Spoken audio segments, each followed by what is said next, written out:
What if Deku met the Tornado of Terror, and their powers turned into something more? Hello everyone, welcome to What If Deku Got Married to Tatsumaki from One Punch Man movie. Before we start, please go support Scissor717 for writing that awesome fanfic. This is the translated version I made. There will be some mistaken character's gender, but of course Deku is a male. Chapter 1. The engaged couples meet. Narrator. It was a beautiful morning in Musatafu, Japan. Everything was going on as normal. Heroes patrolling the cities, people going about their daily lives. But we are in some apartments, until in a few seconds a loud angry shout was heard and a chair was thrown out the window. The one responsible for that was Tatsumaki, better known as Tornado of Terror. What a shitty name. She didn't look happy at all. Behind her was her younger sister Fubuki trying to calm her down, and in front of them were some agents from the Hero Association who looked very scared. Agent M. Scared Miss Tornado, please understand why the Hero Association did this. Tatsumaki. You didn't have the right to do anything, you raised me and paid for my brothers and my education, but that doesn't give you the right to do what you want with my damn life. Fubuki. Sister, please calm down. Tatsumaki. Don't ask me to calm down. These bastards arranged my engagement without consulting me. Who knows what kind of idiot they've arranged for me to marry. Agent X. We did this because nothing lasts forever and you could one day die or retire.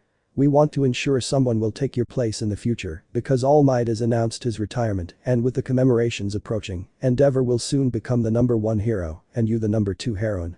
That's why the association did this. Tatsumaki. At least I can know when they decided this. Agent M. When you were left in the care of the Heroes Association. Outside the apartment, a table flew through the air, shattering the entire window. Fubuki. Nervous new, now they're really going to kick us out of here. Tatsumaki. I don't give a damn about that, what matters here is you miserable layabouts. Not only did you arrange my marriage without consulting me, but you did it when I was a child and couldn't defend myself. I should kill all of you right now. Agent M. Miss, please let's calm down a little. Even if it kills us, the commitment paper is going to be there. Once it's signed, it can't be reversed. Tatsumaki decided to calm down and sit back down, carefully placing all the knives that were levitating above the two agents under her. Tatsumaki. At least I can know which useless person I was chained to for life. Agent. Well, his name is Izuku Midoriya, he's a rookie hero, he's in Endeavor's agency, but people say he has a great future ahead of him. The agent gives him a picture of what Izuku looks like. Tatsumaki. At least he's not ugly, that's something. I just hope he's not a pervert with an unbearable attitude because I'll send him to the sun the moment he tries to get too clever. Fubuki. I didn't know Hellish Ghost was known to Izuku Midoriya, he's a good friend of mine. Izuku usually wears a mask and his hair bursts into golden flames. Tatsumaki. Can you tell me how you know him and why I've never heard of him? She said this in a more serious tone than they are using now. Fubuki. Nervous, well, he's helped me a few times and when we have to work together, he's very cooperative and knows what to do, but it's just a friendly, working relationship, nothing more. Tatsumaki. I let it slide this time. I've had enough of you being surrounded by a bunch of useless people. It's incredible that they're still alive. Fubuki. Suffice it to say that Izuku almost ended up killing them because of a misunderstanding. Tatsumaki. I'd be happier if I had killed them anyway, when will I be able to see that idiot? Agent X. Well, the association wants to bring you together this afternoon so you can get to know each other better. Tatsumaki. I'll accept this crap, but I want my sister out of all this. I don't want you idiots getting her involved with the first stupid guy who comes to mind. Agent M. Don't worry, Mr. Tornado, the Hero Association will take care of it. Now, if we leave. The two agents eventually left, leaving the two psychics behind. Tatsumaki. This is complete bullshit. Now I have to marry that idiot just because the Hero Association doesn't want to be overtaken by the competition. Fubuki. Looking at the photo, you know, now that I see Hellish without his quirk activated, he's really cute, I think I can ask him if he's interested in modeling. Tatsumaki takes the photo from him and pinches him. Fubuki. Ouch, and that's because. Tatsumaki. Be careful what you say, he's my fiancé now. Fubuki. But just moments ago you said that your engagement to him was complete stupidity, you even insulted him. Tatsumaki. I know what I said, but I don't want that idiot's ego to get any bigger than it already is. I bet that imbecile is already imagining what he wants to do to me. Fubuki. You're exaggerating, sister. Izuku isn't that kind of person. All he cares about is his sister and his work. Tatsumaki. Does he have a sister? Fubuki. Yes, she's a bit loud, but she's very nice, just like her brother. We find ourselves at Endeavor's agency. He was doing paperwork, feeling relaxed as he was about to finish, when suddenly his door was kicked open. It was Burning, Endeavor's secretary, bringing him a cup of coffee, while Hawks followed behind her with a stack of papers, making Endeavor want to burn everything. Burning. Here's your coffee, boss, made by me. Hawks. Liar, I bought it at Starbucks, and I only changed the glass. Burning. What did I tell you about talking, you snitch chicken? Hawks. Special delivery, places the paperwork on his desk. Endeavor. Sigh, sometimes I just want to burn it all down and go to the mountains where no one can find me or bother me. Burning. Ha, that's the same thing my brother says. Hawks. By the way, where is he? I haven't seen him anywhere. Burning. Remember that bear that roams the woods killing explorers who are hunting it? Well, my brother was curious to try bear meat, so he went to the forest to hunt it. Endeavor. I give him time off because he never stops working, and the first thing he does is go bear hunting. Burning. You know how it is, he can't stay still in one place, it's in our genes. Endeavor. Well, when you see him, tell him to save me some meat at least. Endeavor started drinking his coffee, grabbed the first piece of paper, and upon seeing what it was, spat out his coffee. Endeavor. This has to be a damn joke. Burnin'. Oh no, they didn't discover our tax evasion. Endeavor. No, it's a marriage certificate. It says Izuku is married to Terror Tornado. Burning. Oh, is that all? Phew, I was scared. How come he's married and didn't even invite his sister to the wedding? Hawks. Forget it, the guy married Tornado of Terror, seriously, she's scary. I think that because she's short, so much evil can't be contained. Endeavor. There, everything must have an explanation. Burning. What else does the letter say? Endeavor. Mr. Hellish Ghost, better known as Izuku Midoriya, under agreements made by the association and your late father, you, who are officially engaged to Miss Tatsumaki, better known as Tornado of Terror, are summoned to a meeting today at 2:30 p.m. Please come with your family and do not be late. Burning. Here, give me that, starts reading the letter. Okay, this is my father's signature, even though he's dead, that damn bastard keeps messing with our lives. Hawks. I wonder how Izuku will take it. Hey Burning, how does Izuku handle unexpected surprises? Burning. Well, neither he nor I took them very well, not after the last one our father did to us. Let's just say we were somewhat scarred and with some other after effects. Hawks. Traumatized ones, just the way I like them. Burning. We'll see if you say the same thing when I hear you, Izuku. Endeavor. That's enough, you two. Burnin', I need you to call your brother and tell him the Hero Association wants to see us at a meeting today at 2:30 p.m. Burning. That's what I'm working on now. Now we can see a forest, but we could hear trees being destroyed and the sound of a bear. As we approached, we could see a bear with some burns running while something was chasing it through the trees. Without warning, the bear was pierced through the head by a golden fire spear, thus ending its existence. A muscular figure stepped in front of the corpse and made the spear disappear. Izuku. Ugh, you were a tough one to hunt, I'm eager to taste your meat. Izuku's phone starts ringing. He takes it out of his pocket and sees that his sister is calling, so he answers. Izuku. Hey little sister, how are you guys doing while I'm not at the agency? Burning. For now, everything's calm. By the way, the Heroes Association said they want us at a meeting there at 2:30 p.m. Please don't be late. One more thing. Endeavor says if you can save him some bear meat. Izuku. Don't worry, I was planning to invite him and his family to a barbecue anyway. Tell Hawks he's invited too. Love you, bye. Burning. Bae little brother, I love you. Burning. He already said he'll be there and that he's also inviting everyone to a barbecue he's planning. Hawks. I've heard that bear meat is delicious, let's hope that's true. Endeavor. Stop talking and get ready. Today is going to be a long and tiring day. The two left the office, leaving Endeavor alone in his office. Endeavor. Let's just hope these two don't kill each other on their first day living together. Hours had passed, and now everyone was at the meeting the association had told them to come to, only the atmosphere was heavy, and it didn't help that Izuku still hadn't arrived. Burning and Hawks were nervous, while Endeavor tried to remain calm, as they had one of the most feared heroines with them. Fubuki was also somewhat nervous about what his sister might do, as she wasn't very patient. Tatsumaki. When is he going to come? I'm getting fed up with being here. I have more important things to do. Burning. Don't worry, he's on his way. He just ran into a few problems, but don't worry, I'll call him right now. Burning was about to call his brother again, but then the door was opened by Izuku. Izuku. Sorry for the delay, I had more important things to do and I couldn't leave them unfinished. What's the reason for all this? Tatsumaki. Finally you're here, I was getting fed up with waiting for you, idiot. Izuku. And who do you think you are to talk to me like that, brat? Tatsumaki. How did you tell me? Izuku. Can't you hear, you deaf brat? Tatsumaki. Don't you know who you are, you little shit? Izuku. The donkey talking through its ears, I know who you aren't, but you don't scare me, you just make me feel sorry for you. Tatsumaki. Enough. I won't tolerate you anymore. Tatsumaki began to use her powers, causing the place to shake. Where Izuku is, he ended up crashing through the rooftops of the place, sending him flying into the sky. Yubuki. Scared sister, what have you just done? You just killed your fiancé. Tatsumaki. TKS, what do I care? When he looked back he could see Izuku unharmed and with his attack already charged. Izuku. Die. Izuku threw his spear, Tatsumaki only had time to dodge it, taking a large part of the area with her, implying that if it hit her, it would kill her. Tatsumaki. Hey, what's wrong with you? You were about to kill me, you psychopath. Izuku. What about you? You tried to send me flying. Whoever attacks me, I'll attack to kill. Tatsumaki. Idiot, I wasn't trying to kill you. Besides, we're heroes, we're not allowed to kill. Izuku. Not those of the old generation, but now with the new generation, the government and the Hero Association are choosing the best candidates to be executioners, and I'm one of them. Boss.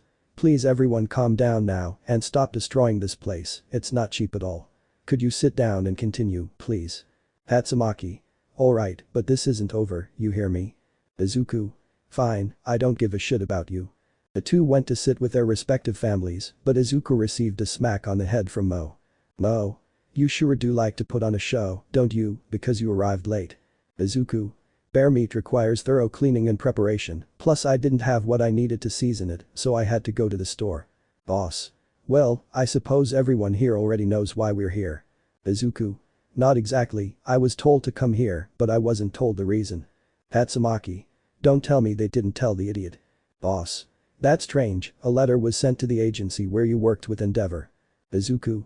Endeavor never gave me a letter because you never told me about that letter. Endeavor. Well, I know how you'd react to the reason for this meeting. Tatsumaki. Ugh, I'm fed up with you all. Listen carefully, you miserable wretch, it seems we're now legally married. Izuku. Wait, we're married. Don't you need the consent of both people and both signatures for that? Boss. Your late father and I took care of that when you were just kids. Izuku. You bucking old bastard, I'm about to bring you back to life just to kill you again. Izuku. There's no way to undo this. Boss. No, we did this so you would have strong children so our country wouldn't be so unprotected once you retire. Izuku. So they're looking for a replacement for us. This sucks. Now I have to live the rest of my life with her. Tatsumaki. Don't think I'm very happy about this stupidity either. Izuku. What do we have to do now? Boss. Now that they're married, they'll have to live together, their families can come too, and they can make their relationship public. Izuku. Is that necessary? Boss. Yes, absolutely necessary. Izuku. What a load of crap. Boss. Very well, now that this is finished, here you go. The boss hands them some keys. Tatsumaki. And what are these keys for? Boss. Those are the keys to your new house. A car is waiting to take you. Don't worry about your things. They will be transported tomorrow. Endeavor. Well Izuku, Burning left you. Hawks and I are leaving now. We wish you luck. Hawks. Have a good time in paradise. Tatsumaki. Fubuki, let's go to the car. I can't stand being here anymore. Izuku, let's get out of here too Mo. Everyone got into the car. Mo and Fubuki sat in the middle, while Izuku and Tatsumaki sat next to their sisters. The ride was silent, but luckily it didn't last long, which pleased Mo and Fubuki after the tension that had been building. Mo. I must admit that the house is quite nice.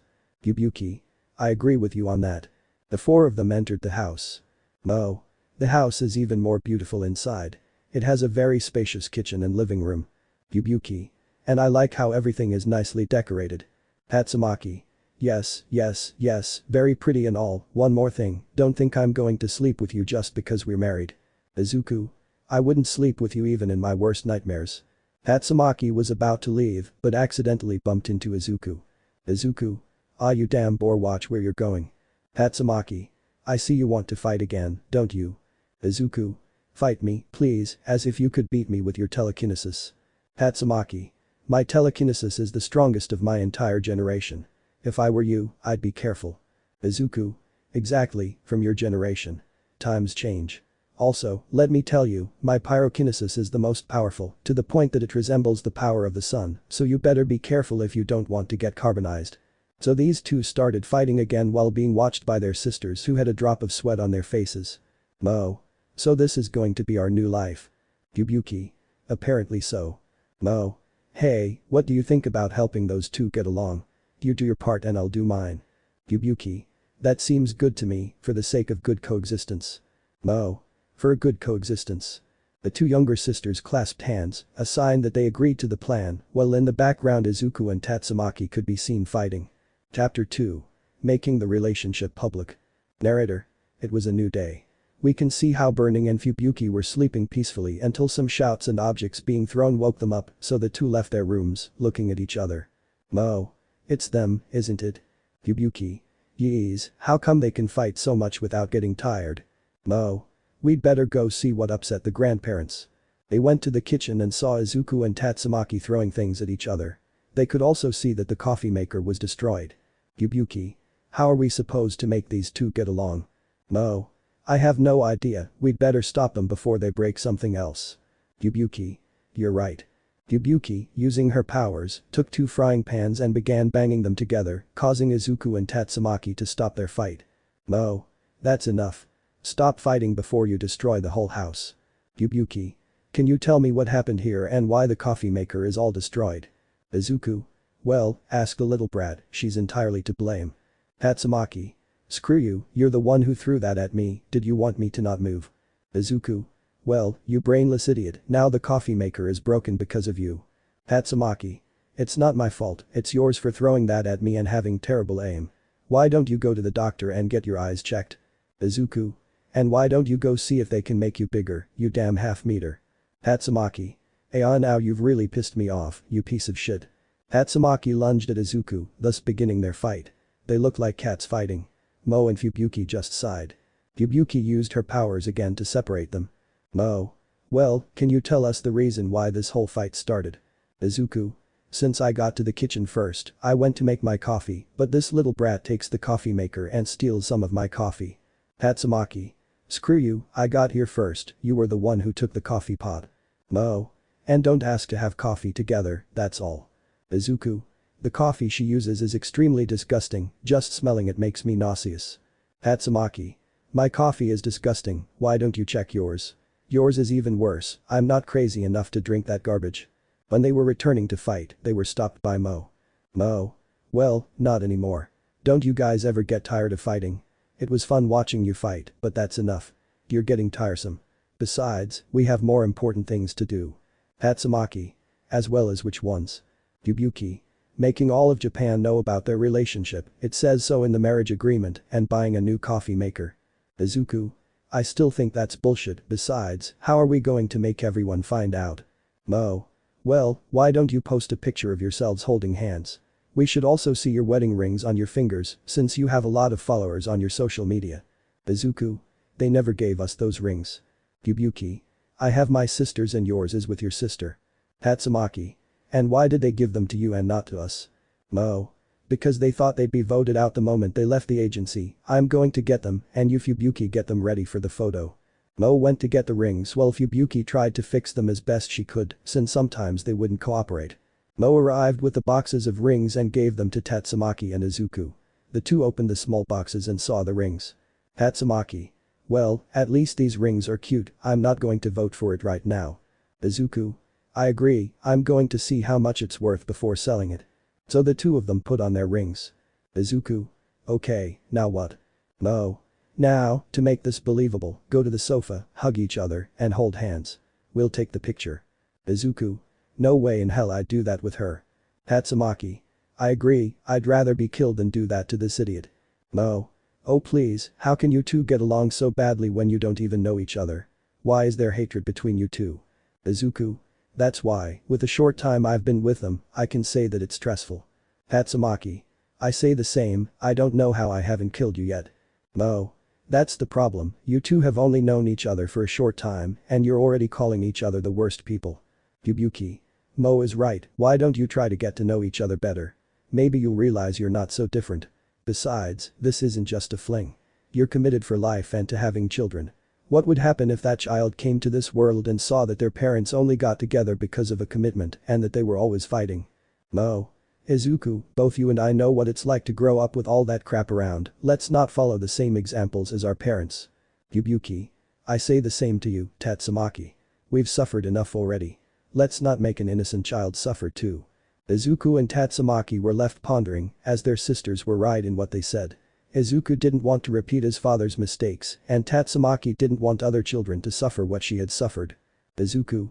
Okay, you're right, I acted like an idiot. Tatsumaki, I apologize for all the insults I said to you. I hope you'll forgive me. Tatsumaki. Don't apologize, you and I are in the same boat. I already judged you quickly too. Look, let's do this so the child doesn't suffer because of our stupidity. Izuku. Okay. No.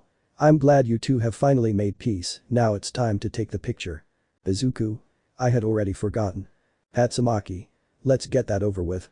Izuku and Tatsumaki went to the sofa and settled down while hugging each other and holding hands. Izuku. Take the picture already, this is weird for me. Tatsumaki. I never thought I'd do this, I feel weird. Mo and Fubuki took Izuku and Tatsumaki's phones, took the pictures, and uploaded them to both of their social media accounts. When the two saw that the photo was ready, they separated, took the little boxes, and put the rings back, but this time they kept them instead of giving them to their sisters. Tatsumaki. I doubt that will work. People must be very busy to show interest in one or two well-known heroes showing affection while wearing engagement rings on their fingers. At that moment, Tatsumaki and Izuku's phones started vibrating like crazy. They checked them and saw that the photo they had just posted on their social media was being bombarded with likes and comments like crazy. Tatsumaki. Doesn't she have anything better to do? This is all incredibly absurd. Izuku. That's how the internet is. Sometimes even I get scared there. There are shady things and people on there. Fubuki. Then she says they have to go to a fan interview. Izuku. Where does it say that? No. Here showing him a sheet with instructions the head of the association gave us this. Tatsumaki. God, those idiots are so annoying. Izuku. You can say that again. The only reason I haven't burned them all yet is because they pay for everything I destroy in my fights and they give me extra bonuses. Mo Fubuki Tatsumaki. It's like they give you extra bonuses. Izuku. Don't you guys give them extra bonuses? Mo. Because they're giving it to you, you're still a rookie. Izuku. Well, I guess this is one of the perks of being an executioner. I also heard they give you a specialized psychologist and more vacation time to keep you from going crazy. Mo. Fubuki. Tatsumaki. Izuku. Yeah, well, nothing important. After doing this, I'm going to go buy a new coffee maker. Mo. We'd better get ready for work. Fubuki. It's the best. They all went to change, leaving Izuku alone. Izuku. Well, what did I say? Time skips. Now we can see how Izuku and Mo arrived at Endeavor's agency. When they saw Izuku, some began to whisper about his engagement to Tatsumaki. Burning. Apparently someone is even more famous than they already are. Izuku. Don't even say it, this is going to take a while. See you later, sister. Good luck. Burning. Likewise, brother. They both went their separate ways. Mo went to her job as Endeavor's secretary, while Izuku went to Endeavor's office to see what kind of work he could give him. Izuku, Hellish Ghost reporting in sir. Endeavor. Hellish, it's good to see you. Tell me how things went with your new wife. Izuku. Well, at first it was a bit stressful dealing with her temper. Endeavor. Tell me about it.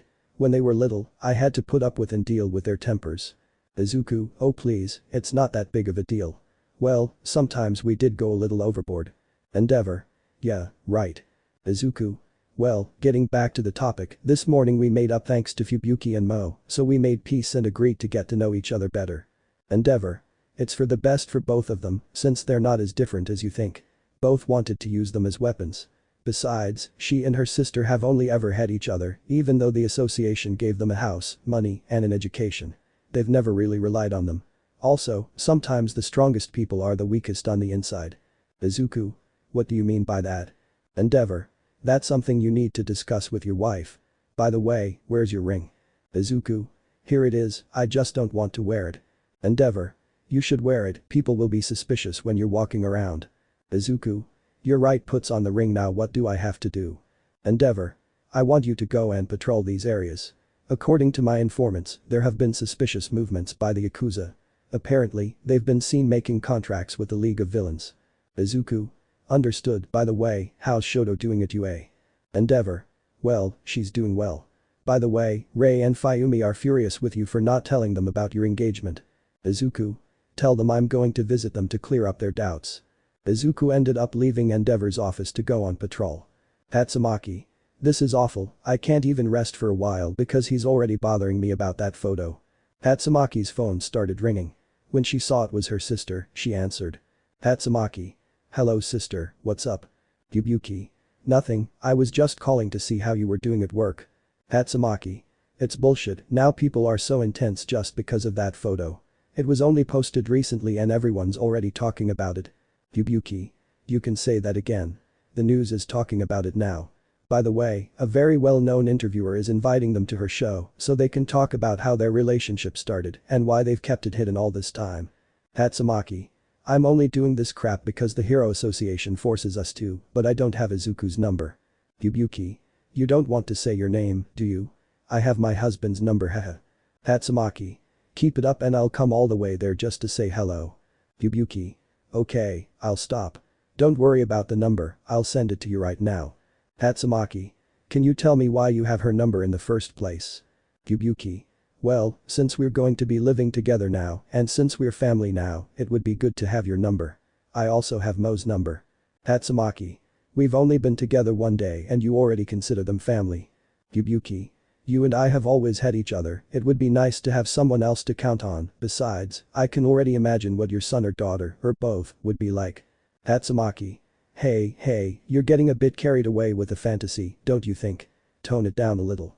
Yubuki. Well, I have to go now. I'll send you Izuku's number. By the way, don't forget to put on your ring now that the media will have their eyes on you. Yubuki hung up the call and seconds later received a message containing Izuku's number, so she saved it on her phone. Tatsumaki took out her engagement ring and put it on. Tatsumaki. I never expected to get one of these on my finger, it wasn't even the way I wanted it given to me, I'd better send this idiot a message, so he finally does that interview thing. Izuku was on patrol, looking for anything suspicious in the areas Endeavor had indicated. Izuku. For the moment, everything has been calm around here, there hasn't been any suspicious activity. Her phone started vibrating. When she took it out, she saw it was a message from an unregistered number. Opening it, she realized it was from Tatsumaki. He was telling her to accept the interview they wanted to give her to get out of this mess and that she would also go with him to get a new coffee maker since she didn't trust him to bring a good quality one. Izuku. Because I'm the one who has to do this, what was that interviewer's name again? Izuku started looking for her until he remembered that she had given him a card with her number, so he started calling her and sending her a message saying that he and his wife accepted the interview. Izuku was going to continue with what he was doing until he saw some guys exchanging something for money, so he approached them. Izuku. I barely get distracted for a few seconds and they're already doing their shit again. The first subject pulled out his weapon and began shooting at Izuku. Izuku melted the bullets with his heat barrier, similar to how Tatsumaki creates a barrier with her powers, so he did the same, but with fire. Izuku knocked the gunman to the ground, but the man with the drugs ran away. Izuku took flight and alerted the police about the two suspects, one of whom had knocked him out and the other was chasing him. Izuku decided to take a shortcut through an alley. The guy, no longer seeing Izuku, thought he'd lost him, so he calmed down a bit. Fire punch 10. The guy was hit by a huge fist made of fire, knocking him out and causing him to release some red substances that were in small vials. Izuku took them. Perhaps this was what Endeavor was looking for. Izuku. I'll hand them over later. The police can handle these guys. I'd better go see Tatsumaki now. Izuku took flight again and flew away in the direction of Tatsumaki. When he arrived, he saw her having a drink on top of a building, so he went over to her. Izuku. Enjoy the view. Tatsumaki. What are you doing here? Aren't you supposed to be working? Izuku. My patrol ended quickly, by the way, I already spoke with the interviewer. I told her we accepted the interview. She wants us there for her 12 o'clock segment. Tatsumaki. You know what you have to say. Izuku. More or less, if someone asks something we can't answer, we'll say it's personal. If one of us answers a question, the other will just say yes as confirmation. Tatsumaki. Not bad, just don't get too clever. Izuku. You two, don't get too clever, we'll also have to call each other husband and wife, not all the time, only when necessary. Tatsumaki. We have to do that too, right? Izuku. Unfortunately, yes, we also have to show our affectionate love to each other. Tatsumaki. This is getting more and more stressful. Izuku. Don't even tell me, it'll be really awkward. I've never given or received a compliment before. I bet you have some experience, right? Any advice? Tatsumaki. Well, I don't have experience with that either.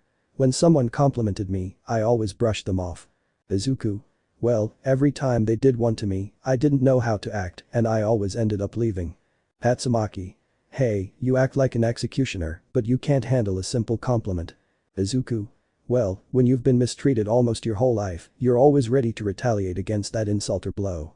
When someone says something nice to you, you don't know how to respond because you've never been receiving that kind of treatment before. Tatsumaki. I understand you on that point. I'm not as used to it as my sister is. Izuku. Do you want to talk about it? Tatsumaki. I'll do it in due time, and you're going to tell me yours. Izuku. In due time, I think it's time to go. Tatsumaki. We still have some to spare, let's enjoy this moment of peace because from now on, who knows when we'll have these moments again. Izuku. You're right. So these two spent a few minutes in that building looking at the scenery until it was time to leave for the interview. The two took off and upon arrival they could see that people were waiting for them. Izuku. Apparently someone spread the news. Tatsumaki. I hate cameramen. Tatsumaki could feel her hand being taken. She could see that it was Izuku who was doing it. Izuku. Just play along, they'll be watching our every move very closely. Tatsumaki. If we're going to pretend, we have to do it right. Tatsumaki let go of Izuku and placed her hands on his arm. Something like that. Izuku blushed slightly at Tatsumaki's action. He really hadn't expected that kind of move. Upon entering the building, the interviewer was already waiting for them. She greeted them with a hug, although with Tatsumaki it was just a handshake. You've arrived at the perfect time, the segment is about to begin, come and take a seat. Lika led them to their seats and sat down herself. Cameraman. Okay, we're on air in 3, 2, 1, now. The clock struck 12 and the show began airing for all viewers. We can see Fubuki and her team watching the show, Mo watching the program along with Hawks and Endeavor, and at Endeavor's house, Rei, Fayumi, Natsu, and Tuya watching the program. Meanwhile, at UA, the hero class had been given a day off, so some were about to watch the show. Good afternoon, my dear audience. This morning there was a huge scandal over a photo, but it wasn't just any photo. This photo showed two very well-known and beloved heroes embracing affectionately and wearing engagement rings. They are none other than Izuku Midoriya, known as Hellish Ghost, and Tatsumaki, better known as Tornado of Terror. The camera zooms out, showing the entire place, revealing Izuku and Tatsumaki, who both waved at the camera. Tell me how you met and why you never revealed this until today. Izuku. Well, Tatsumaki and I met at an event. Tatsumaki. That's right, only it didn't make a good impression, let's just say there was almost a fight because of a misunderstanding. Izuku. Yes, it was a misunderstanding that was resolved and we apologized, then as compensation I invited her for drinks. Tatsumaki. Of course I couldn't refuse a free drink and we chatted a bit and realized we're not so different. Well, as they say, from hate to love, and why did they keep all this a secret? Izuku. Well, neither she nor I like to make our personal lives public. Our work as heroes is one thing, and our civilian lives are another. Tatsumaki. He's absolutely right, besides, we were in a testing phase to see if he was worth it. Izuku. Hahaha, I also had my doubts about her since I mostly knew her from what people said about her. Sometimes work can be overwhelming, especially if you're a hero, and when are you planning the wedding? Izuku. Wedding. Gets nudged, oh yeah, we're planning to have the wedding at the end of November. Tatsumaki. It won't be anything extravagant, just a normal wedding. We don't need to be so scandalous. We only plan to invite our family and friends. It's cute how, being so opposite to each other, they still manage to fall in love. Izuku. If we love each other very much, I don't know, my love don't mess with me, don't tell me I just said that. Tatsumaki. It can't be, of all that was, she chose those words of course I love you, darling, otherwise I wouldn't be with you and binding my life together for all eternity. There's definitely love here, gentlemen, why don't you show it with a kiss? It doesn't have to be long, a short one is enough. Izuku. I'm sorry, but I think that's personal, don't you think? Tatsumaki. I also agree with my husbands. We only do that when we're at home or in private moments. I apologize, I know this has nothing to do with it, but I can't let the topic pass me by. Mr. Izuku already knows who was responsible for his father's murder. Izuku and those who knew the truth tensed up at that question. Izuku. Well, nothing has been heard yet, the agents are still working hard. But doesn't it seem strange or suspicious to you who murdered your father? He was very loved throughout the country, one of the great people who contributed so much to this nation. It's odd that someone who helps without asking for anything in return would be murdered, since it's impossible that he had enemies. He was not only a good person, but also a good father. Izuku was starting to get too agitated. His breathing was accelerating as his tics appeared, and his temperature was also slowly rising. Tatsumaki could tell. He wasn't stupid, she knew something was wrong. Izuku, yes, he was a good dad. Father. And it was also discovered that there was no struggle when the door was opened and that there were no signs of defense on her father's body, which means that the murderer and her father already knew each other. Izuku felt like he was about to explode in anger. What she had just said had angered him even more. In his head, he could only hear angry shouts, cries, loud noises like blows, and voices that wouldn't stop talking. He could hear his heart racing as his temperature rose. Tatsumaki knew she had to act right now before things got out of control. She was going to have to sacrifice herself for a good cause. Izuku could feel his cheeks being grabbed and out of nowhere, without warning, he was being kissed by Tatsumaki. But it wasn't just any kiss. It was a passionate kiss, like when you're going at it with your partner, tongue and all. Izuku could feel everything inside him calming down, so he just continued the kiss, holding her by the waist. Both television viewers and those present were speechless at what they were witnessing. The camera focuses on the two of them, thus better showing what was happening. After a few minutes, they broke apart from the kiss. When Izuku and Tatsumaki realized what they had done, they both turned extremely red and immediately separated. It can't be. Hahaha, please tell me you recorded it. As you can see, my dear viewers, this is confirmation of the love these two great heroes have for each other. Izuku and Tatsumaki, unable to bear the embarrassment any longer, flew out of the place. And that's all for today, my dear viewers. We'll see you at the same time and on the same channel. Thus the program ended, leaving viewers eager for what they had just seen. Burning, Endeavor, and Hawks were surprised, especially the latter two, since they knew what the Tornado of Terror was like and never expected her to do something of that magnitude. Tsu could hear the door open, and it was Izuku coming in with his face all red, and he threw himself onto the sofa. Hawks. But look who's here, if it isn't the Beast Tamer. Izuku. Shut up, Hawks. I can't believe she did that, and neither can I for following her. Endeavor. I must admit that caught me off guard. Izuku. Oh, by the way, here, gives him what he took from the dealer, some guy was selling me those weird substances. Endeavor. Thank you very much, I'll take this so they can find out what kind of drug this is. Mo. Tell me how she kisses. Izuku. Well, she's not a bad kisser, to be honest. I even wanted more. We can see how Tatsumaki had gone to her sister's because she had nowhere else to go. Tatsumaki. I can't believe I did that, I seriously kissed him in front of the whole country. Yubuki. Okay, sister, but what made you kiss him? Tatsumaki. I don't know, it was an impulse. Besides, when they brought up the subject of his father, it seemed to upset him. He looked like he was going to explode in anger, and out of nowhere, the idea of kissing him came to me.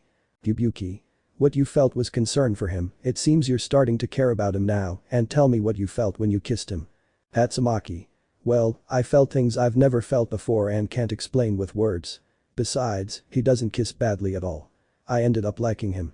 The whole day passed with people talking about the new couple, Mo and Hawks teasing Izuku and Fubuki comforting her older sister. When their work hours ended, everyone went to the house where they lived together. Once they arrived, Izuku and Tatsumaki blushed again, unsure how to handle what had happened, so they each went to their rooms. Fubuki. I suppose they'll be like this for a while. Mo. Leave them alone, they're high school teenagers experiencing their first training session. Izuku and Tatsumaki were in their own rooms already in bed when they were about to take off their rings, they stopped for a few seconds and left them there. Izuku Tatsumaki. I'm going to take it off in the morning. And so these two finally fell completely asleep. Chapter 3 Getting to know each other the barbecue better. Narrator. It was a new day, the sun was beginning to rise, and you could hear all the alarm clocks in the house starting to ring, indicating that it was time to get up. Izuku. I'm so tired. I couldn't fall asleep last night because that kiss kept popping into my head. And the worst part is, it had to be a French kiss. And to top it all off, I can't even look her in the face, and we live in the same house. God, do you hate me too for killing my father? Izuku got out of bed, grabbed a towel, and went to the bathroom in his room. He started taking a shower, then brushed his teeth. Once that was done, he went to change. Since it was a day off, he just put on casual clothes and went to the kitchen to see what he could make for breakfast. Upon arriving at the kitchen, he could see that Tatsumaki was already there. When the two of them saw each other, they blushed and looked away. Izuku, good morning Tatsu. Tatsumaki. Good morning too, Izu. Tatsumaki continued staring at her coffee while Izuku walked past her into the kitchen and began taking out the dishes he was going to use to make breakfast. Izuku. I see we already have a new coffee maker. Tatsumaki. Yes, Fubuki ordered it last night. The awkward silence continued until Izuku spoke again. Izuku. By the way, what do you want for breakfast today? Just say the word, I don't mind. Tatsumaki. Well, I want a homemade breakfast, just like my sister. Izuku. What my sister and I eat isn't that different, by the way, about what happened in the interview. Tatsumaki. Ah, that day. Look, don't get your hopes up. What happened was just a spur of the moment thing.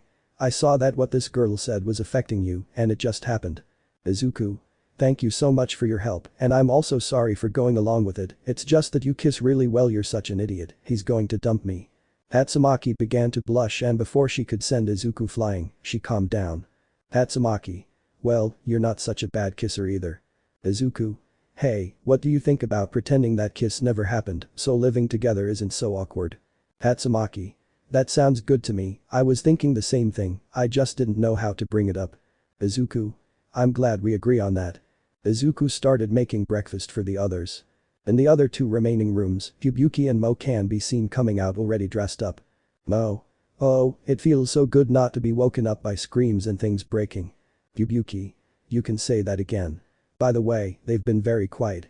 Mo. Well, ever since they kissed on national television, they haven't been able to look each other in the face. Fubuki. You're right. Then they heard laughter and cheerful conversation. The two carefully went to the source of the sound, which was the kitchen. When they arrived, they saw Izuku and Tatsumaki chatting happily while they ate. Mo. This can't be happening, is this really happening? Fubuki. Now they really do look like a newlywed couple. Quick, take a picture of them before they notice. Mo. Okie. Mo took out her phone and took a picture of them, but she forgot to turn off the flash, causing Izuku and Tatsumaki to notice her presence. Izuku. Tatsumaki. Mo. Fubuki. Izuku. Dame. Isa photo. Mo quickly put away her phone, grabbed Fubuki, and they ran away. Tatsumaki. Don't let them escape, I don't want another scandal over a photo. Izuku and Tatsumaki began chasing them all over the house in search of that phone. Time skips. Now we can see how everyone had calmed down. Fubuki and Mo were rubbing their heads where they'd bumped and were now finishing their breakfast. Mo. What are you planning to do today, since we have a day off? Izuku. Well, I'm planning to go to Endeavor's house to see how they are. Mo. Mom Ray and Fayumi will kill you the moment you set foot in the house for not telling them about this. Izuku. That's why I'm going, plus I'm planning to have a barbecue with the bear meat I have there. Mo. Well, I'm going with you. What will you guys do? Fubuki. Well, I don't really have anything in mind, is it alright if we go with you? Tatsumaki. Come on, it sounds like a pact to me. Fubuki. Oh, please, sister, don't be like that.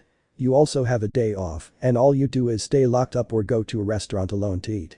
Besides, it's about time you met your husband's family. Tatsumaki. Ah, okay, I'll go with you to meet your family. Mo. By the way, have you already talked about the kiss? Izuku. Hey, what kind of kiss are you talking about? We can't even hold hands without feeling awkward. Tatsumaki.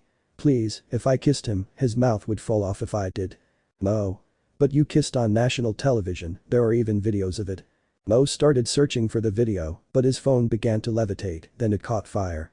Izuku. Tatsumaki. Like we said, which kiss? Mo. I understand where you're going with this, anyway I was already planning to get a new phone. Izuku. Well, now that the doubts have been cleared up, how about we get ready to go to Enji's before it gets too late to do the rest. Everyone finished their breakfast and went to get changed to leave. Once that was done, they left the house. Izuku. Today we're going in the car. Tatsumaki.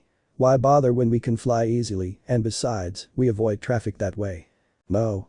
Speak for yourself. I can't fly. My quirk, called high temperature, only allows me to increase the temperature of things to the point of melting them. This also happens with my hair. I can use it like a whip and melt whatever it catches. Tatsumaki. What a useless quirk, notices Izuku behind her, ready to burn her alive, so useful, worthy of your sister. Mo. You don't need to lie to me, I know my quirk is useless.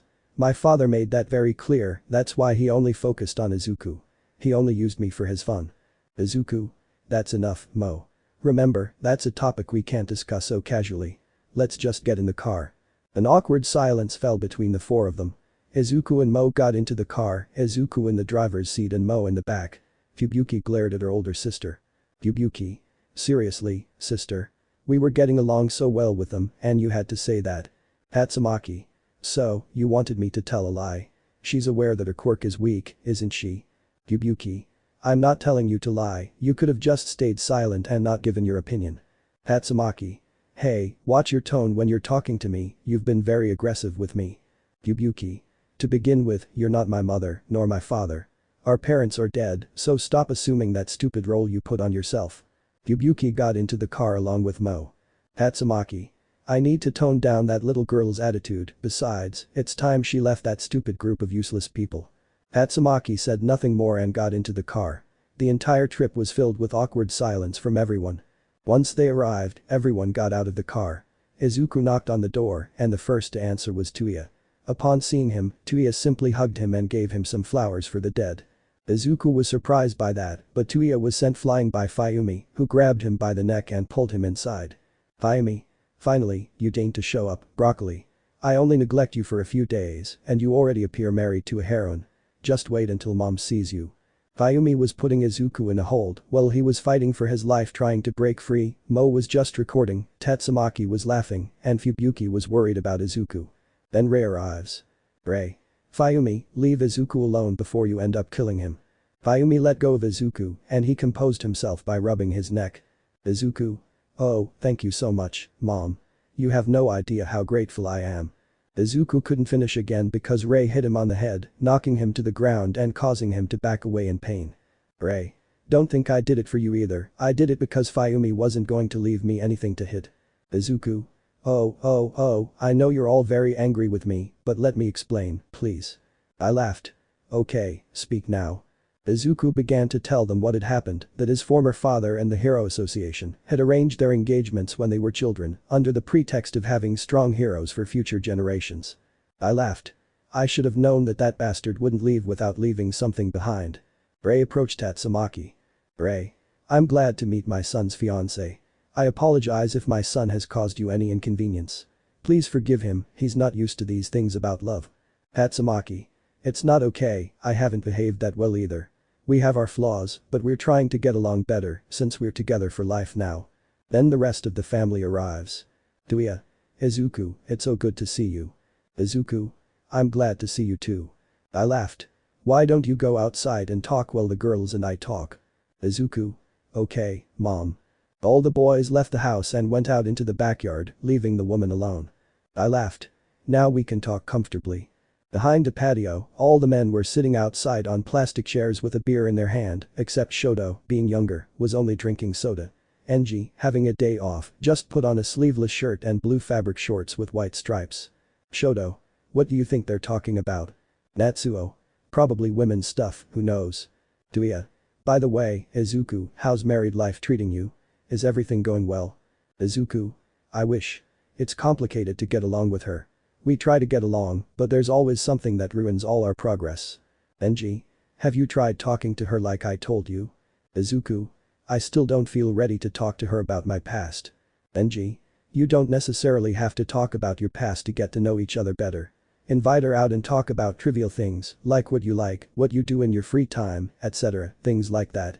And once she feels comfortable and you're ready to tell her about your past, do it. Izuku. Wow, thanks for the advice, Enji. I didn't know you were so good at that. Enji. I have about 4 children with the same woman, including you and your sister, it was obvious I knew something about that. Natsuo. By the way, Mo told us that you went hunting a bear and that you kept its meat. Izuku. Oh yeah, it's good you brought it up. I'm planning a barbecue, I wanted to see if Endeavor would lend us his yard. Enji. Please, both you and Mo are like children to me, of course you can do it, what do you need? Izuku. I need someone to go get the meat. I have the keys here. The meat is in the refrigerator.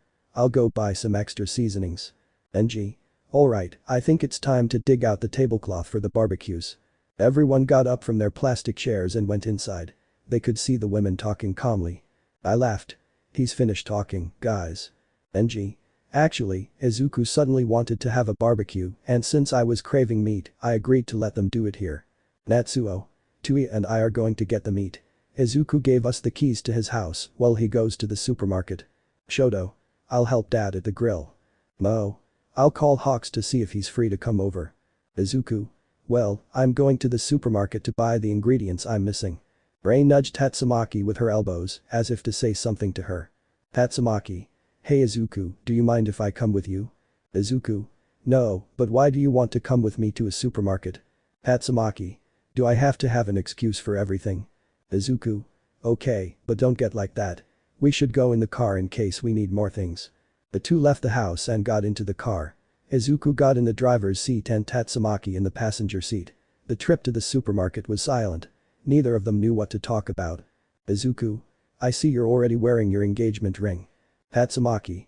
Well, since we were going out, I put it on to avoid suspicion. I see you've got yours on too. Izuku. Yeah, I put it on the moment we left home, so I'm getting used to wearing it. Tatsumaki. By the way, I want to apologize for what I said this morning about your sister's quirk. Izuku. I accept your apology, but it's not me you should apologize to, it's my sister. Look, I know you think this whole mystery about my father is nonsense, but for now, all I can tell you is that he was very good at deceiving, manipulating, and showing a completely different face to the public that admired him. Tatsumaki. No, I'm not saying it's nonsense. My sister and I also have things we don't like to talk about, even among ourselves. I can only tell you that we didn't always get these powers. They were given to us through completely questionable methods. Izuku. By the way, I was wondering if you wanted to go out with me somewhere to get to know each other better, you know, for the sake of keeping up this charade. Tatsumaki. So you're asking me out on a date then? In another time I would have rejected you and told you to get lost, but since we're in this situation now, I accept your date. Feel honored that someone of this caliber would accept a date with you. Izuku. No, rather you should feel honored that someone like me is inviting you on a date. Tatsumaki. Anyway, when is the date and what time is it? Izuku. Well, what do you think about you doing it? I don't know many high-end restaurants, and I don't think just any restaurant would meet your humble standards. Tatsumaki. I'm not that demanding, I have one in mind, I want the date tomorrow, and we're leaving at 7 p.m, no more and no less, so I want you ready at that time. Izuku. As you wish, my love. Tatsumaki. Please don't tell me you said that. Izuku. Of course, my sweetie. Tatsumaki covered her face with her hands to hide her blush. Tatsumaki. If you keep this up, I promise I'll send you flying out of the car. Izuku. Ha, okay, I'll stop, it's just really funny to see you blush. The two arrived at the supermarket, got out of the car, and bought the things they would need for the barbecue. Once they were sure they had everything, they went to pay. Luckily for them, there weren't too many fans, so they were able to do their shopping quickly. Once they arrived home, they parked the car and went inside. They could see how the backyard was all set up, with Enji showing Shoto how to use the grill. So Izuku put the finishing touches on the meat and they started frying it. Everyone was having a good time. We can see Tatsumaki standing a little apart from the others, watching them enjoy themselves. Then her sister arrives. Yubuki. Hey, what's wrong, sister? Why are you so far away? Tatsumaki. It's just that I'm not so used to this kind of thing, how do you do it? You've adapted so well. Yubuki. Well, I was nervous, but it's nice. I can finally feel like I've filled that void I had when our parents died. Now we're part of a family again. Come on, don't fall behind. Yubuki took his sister and integrated her with the others. Tatsumaki. Hey Mo, I want to apologize to you this morning. I know what I said wasn't right. Mo. Don't worry about it, Tast. I accept your apology. Now let's enjoy the afternoon. Hawks. Izuku my friend, tell me how you've been, everything alright in paradise? Izuku. I'm fine, thanks for asking, and well, little by little she and I are getting to know each other. Enji. Very good, Shoto. Now you have to turn the meat over. If you want it to reach the perfect point, you have to wait about 30 minutes, no more, no less. Shoto. Understood, old man. I laughed. And it's about time I became a grandmother to my older sons and daughter, isn't it? All the older children became nervous, including Tatsumaki and Izuku, since they are the ones closest to that. Izuku. In your own time, mom, in your own time, there's no need to rush the process. So the whole family spent the afternoon having fun, and they even had a drinking contest. Enji, Tuya, Natsuo, Hawks, Mo, Izuku, and unexpectedly Tatsumaki all participated. The winner, surprisingly, was Rei. As night fell and everyone was about to leave, Enji, seeing that Hawks was not in any condition to go, took him to the sofa in the house and gave him an old blanket. Rei. I'm glad I spent time with you all, are you sure you can handle them? Yubuki. Don't worry, we'll be fine. Besides, I haven't had that much. I'm still aware of myself. Ray. Well, I trust you that they have a good trip home. Yubuki said goodbye to the others and got into the car where the others were unconscious, so she had to drive. Once she arrived at the house, she used her telekinesis to take them inside and turned on the lights, which made them wake up. Yubuki. Alright kids, we've arrived home. If you can still walk, go to your rooms and sleep. Mo. Good night Yubuki, I'll thank you later with something. So everyone went to their rooms, but the problem is that Tatsumaki and Izuku ended up in the same room. Tatsumaki. Hey, what are you doing in my room? Go back to yours. Izuku. Forget it, this is my room, besides, I'm already in bed. Tatsumaki. I'm not doing anything to you because I'm lying down too, and this bed is very comfortable. Izuku. You know, has anyone ever told you that you have pretty lips? Tatsumaki, please don't start with your boo. Out of nowhere, Tatsumaki began to be kissed by Izuku. She tried to resist, but gave up and continued the kiss, turning it into a battle of tongues. Izuku. Oh my god, you kiss too, how do you expect me to forget this? Tatsumaki. If you keep doing this, I'm going to become addicted to it. I just hope you take responsibility, you hear me? Izuku. Of course, darling, besides, you're not only going to become addicted to my kisses, but also to something else I have here in my pants. Now they were both extremely aroused, and when something else was about to happen, out of nowhere they both fell asleep, pressed together, indicating that neither of them was good at handling large quantities of beer. Chapter 4 The Appointment. Narrator. It was a new day. Izuku and Mo were working peacefully at Endeavor's agency until they received a call from Endeavor asking them to come to his office. The two left what they were doing and went there. Upon arriving, they saw Endeavor doing paperwork and Hawks with an ice pack on his head, complaining of pain. Mo. Since when has he been like this? Endeavor. He's been like this for a while now, I'm seriously considering sending him to a hospital because this isn't normal anymore. Hawks. Could you please not speak so loudly? My head hurts a lot. Izuku. Aren't you supposed to be patrolling with Mirko? Hawks. That's why I came here, I'm not in the mood to put up with your yelling right now. Izuku. Ah, but you were having a great time drinking until you couldn't drink anymore. Hawks. By the way, what happened to you? You look like you were run over by a truck. Mo. What happened was that Tatsumaki and he slept in the same bed and they were about to have sex but ended up falling asleep. Then I woke up to a loud scream coming from the master bedroom. When I got there, I saw Izuku slumped against the wall and Tatsumaki completely red-faced. Endeavor. That's enough. The reason I called you here was because the results of the drugs you brought me, Izuku, have arrived. Izuku. And what did they contain or what are they made of? Endeavor. Apparently they're made of human cells.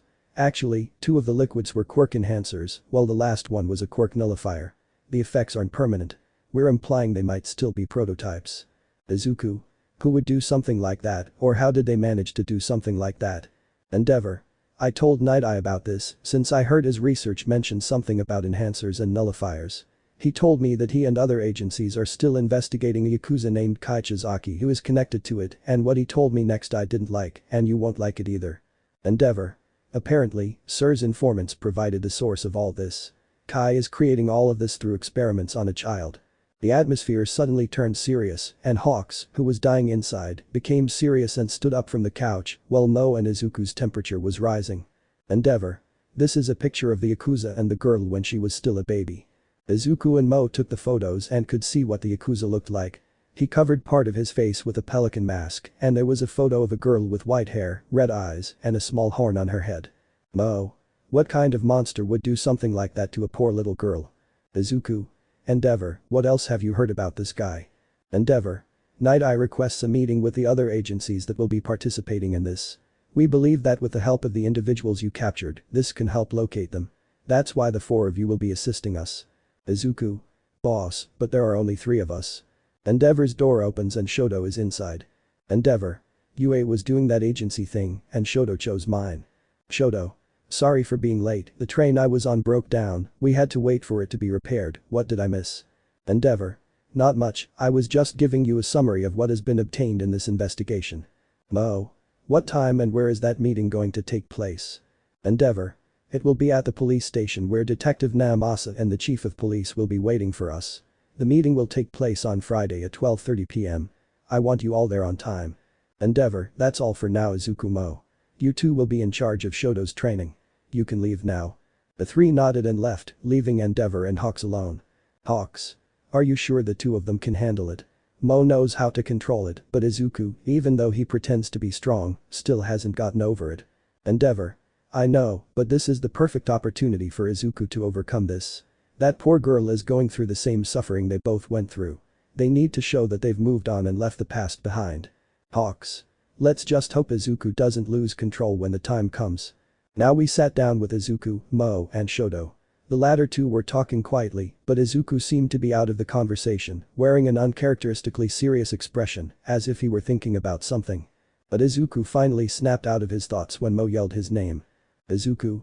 Mo, why are you yelling when I'm right next to you? Mo. Well, it doesn't seem like it, we've been calling you for quite a while, and you haven't answered. Izuku. Ah, sorry, I was just thinking about some things. Mo. Like what things? Izuku, like. The date I have tonight with Tatsumaki, I'm actually a little nervous, and I don't know what to wear or what to say on that date. Mo. Oh, don't worry, Tatsumaki is someone who likes refinement, so dress elegantly while she talks a little about you and bring up some topics of conversation that you think will interest her, and most importantly, about yourself. Izuku. Thank you so much for your advice, Mo, that takes a weight off my shoulders. Mo. You're welcome, little brother, you can always count on me. The day passed relatively peacefully. Shoto's training consisted of quirk improvement and hand-to-hand combat skills, but Izuku couldn't get today's meeting out of his mind, which caused him to get distracted at times.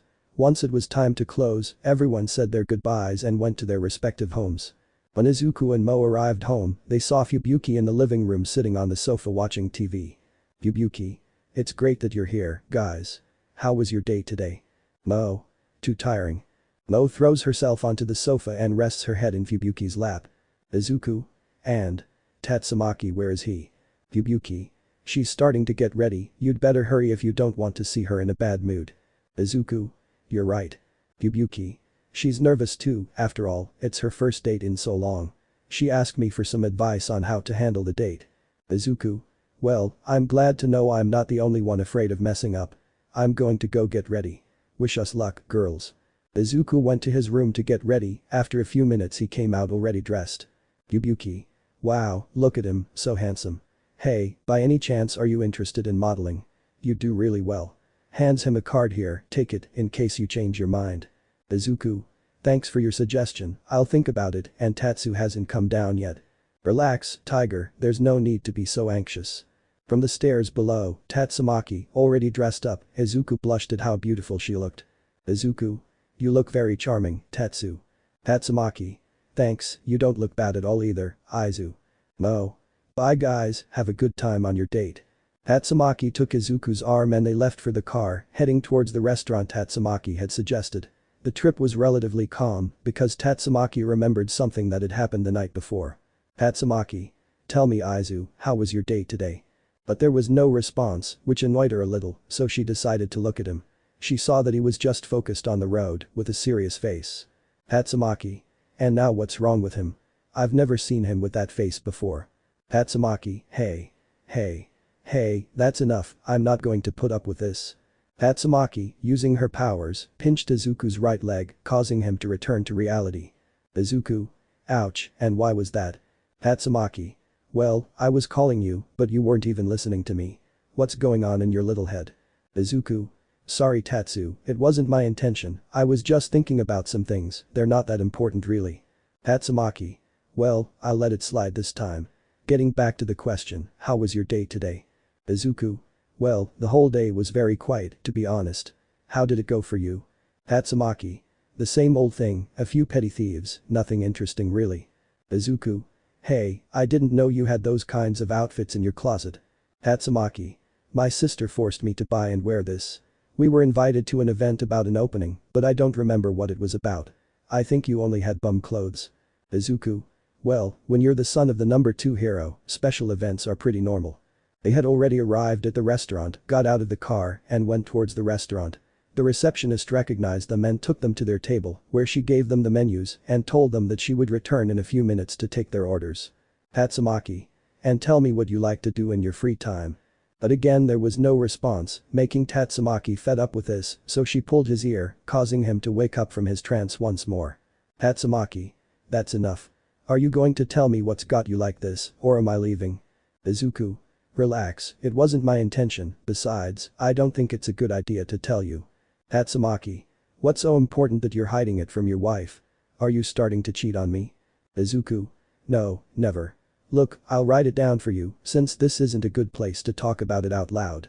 Izuku took out a small notebook and a pen and began to write everything about the investigation. Once he finished writing, he gave it to Tatsumaki. Tatsumaki picked up the notebook and began to read what she had written. With each passing second, her face changed to one of anger until she finished reading, leaving the notebook on the table. Izuku. These are our objectives, you're going to be a rescuer and leave a capture, gives him a copy of the photos. Tatsumaki took the photos and saw who the targets were. Tatsumaki. Alright, I'll join you on this mission. Izuku. Tatsumaki, this mission is classified. Only Endeavor's agency and a few others will be involved. The more people who know about this, the more likely it is that it will reach Overlord's ears and he'll change his position, making it harder to locate him. Tatsumaki. And what do you want me to do now, knowing this? Should I just stand idly by and do nothing, knowing how that poor little girl was used like a lab rat? Izuku. SHHHH, speak more quietly. Look, I propose this. I'll send you the location of where he's hiding. You'll stay somewhat away, and if you see things getting out of control, you'll get involved. Tatsumaki nodded reluctantly. Izuku. Well, what did you ask me in the first place? Tatsumaki. What do you like to do in your free time? Izuku. Well, I always do a lot of things. One of them is having movie or series marathons with my sister until we fall asleep. And what do you do when you have nothing to do? Tatsumaki. Not much really, just some stretching, sleeping in late, and going to a restaurant like this to eat something, then I get home and watch TV until I get bored and go to sleep. Izuku. Wow, your private life is something. Tatsumaki. Boring, yes, I know, but that's how I like it. Izuku. And you don't do anything fun with your sister? Tatsumaki. To be honest, my sister and I don't get along that well. It's like we live in different worlds. You know, I'm a little envious of how close you are with your sister. You two are very close. Izuku. It wasn't always like this, there was a time when my sister resented me for always getting our father's attention. Tatsumaki. And she ended up achieving it. Izuku. Yes, but it wasn't the attention she wanted. We understood that our girlfriend was a degenerate and disgusting being. Tatsumaki. And? Your mother who happened to her? Izuku. My mother only looked out for herself. They abandoned us when we were 5 years old, leaving us adrift because of the monster we called father. Tatsumaki. Well, I heard some advice that said it's better for your parents to be dead but present in your life than for them to be alive and for you to only receive contempt from them. Izuku. Haha, you're right, you know, my pyrokinesis wasn't always this powerful, lighting his hands in golden flames. To achieve this, my father subjected me to different kinds of situations and experiments on my body. Tatsumaki. No way, he's opening up to me. Well, we're not so different after all. I told you once that we didn't always have these powers. My sister and I were kidnapped by mad scientists, not before they killed our parents. Tatsumaki. We were subjugated until we achieved these powers. One night we were rescued by the former #1 hero Blast. Izuku. Wow, I didn't know about that. Sorry if I brought back bitter memories. Tatsumaki. Don't worry, as you and I now know, we're not so different after all. Izuku. You're right. Just then the waitress arrives to take their orders. Tatsumaki. I don't care anymore, please. Izuku. I'm going to ask for the same thing as her, please. The waitress took their orders, grabbed the menus and went to the kitchen. After a few minutes she returned with their orders and their drinks, which were wines with some alcohol. While enjoying their dinner, they talked about trivial things and what their likes and dislikes were. After a few minutes, they had finished eating but were still talking amongst themselves while drinking another round of wine. It was time to leave, so they paid the bill and left the restaurant towards home. Luckily, Izuku was still somewhat conscious, while Tatsumaki only babbled a few things and had some fits of laughter. After they arrived at the house, they parked the car, Izuku carried Tatsumaki and they went inside, locking the door. Izuku was taking Tatsumaki to her room.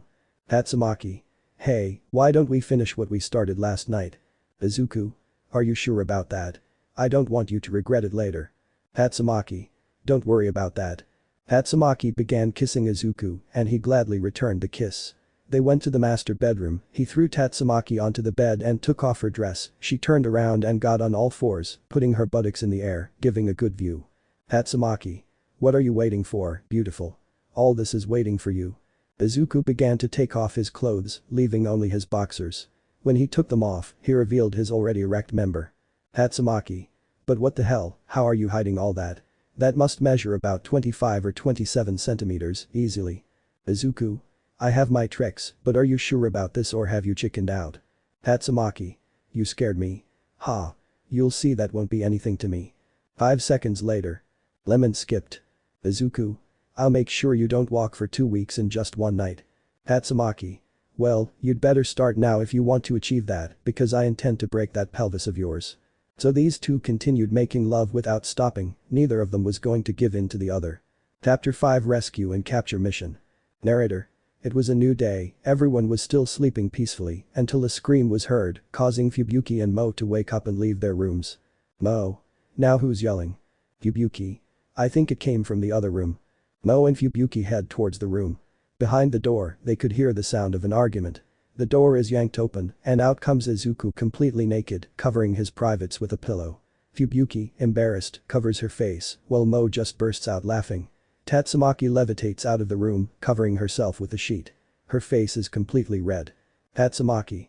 You'll see what I'm going to do to you when I change, it's better for your own good not to be here when I come out. Fubuki. But what on earth did you do last night? Mo. Can't you see these two made love last night? Tatsumaki. We were drunk, yes, we weren't thinking clearly, and we let ourselves be carried away by the moment. Fubuki. Hey sister, at least tell me you used protection when you were doing it.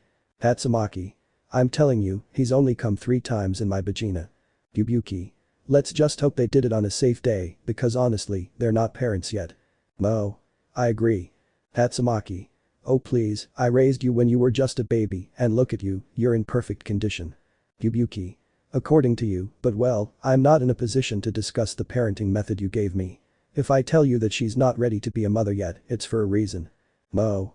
Why don't you buy books about parenting and all that stuff? They'd be good for both of you. Tatsumaki. We'll talk about that later. I'm going to take a shower and change. Mo. Well, I have to do the same. Izuku and I have to go to an important meeting. Good luck, girls. Everyone went about their business, and once they were all ready, they headed to their jobs. Mo and Izuku went to the police station where the meeting was to be held. Once they arrived, they saw the other agencies and took seats next to Endeavor. Then Namasa and Police Chief Kenji Tsuragami arrive, and everyone rises from their chairs in greeting. Kenji. Everyone can sit down now. Mo.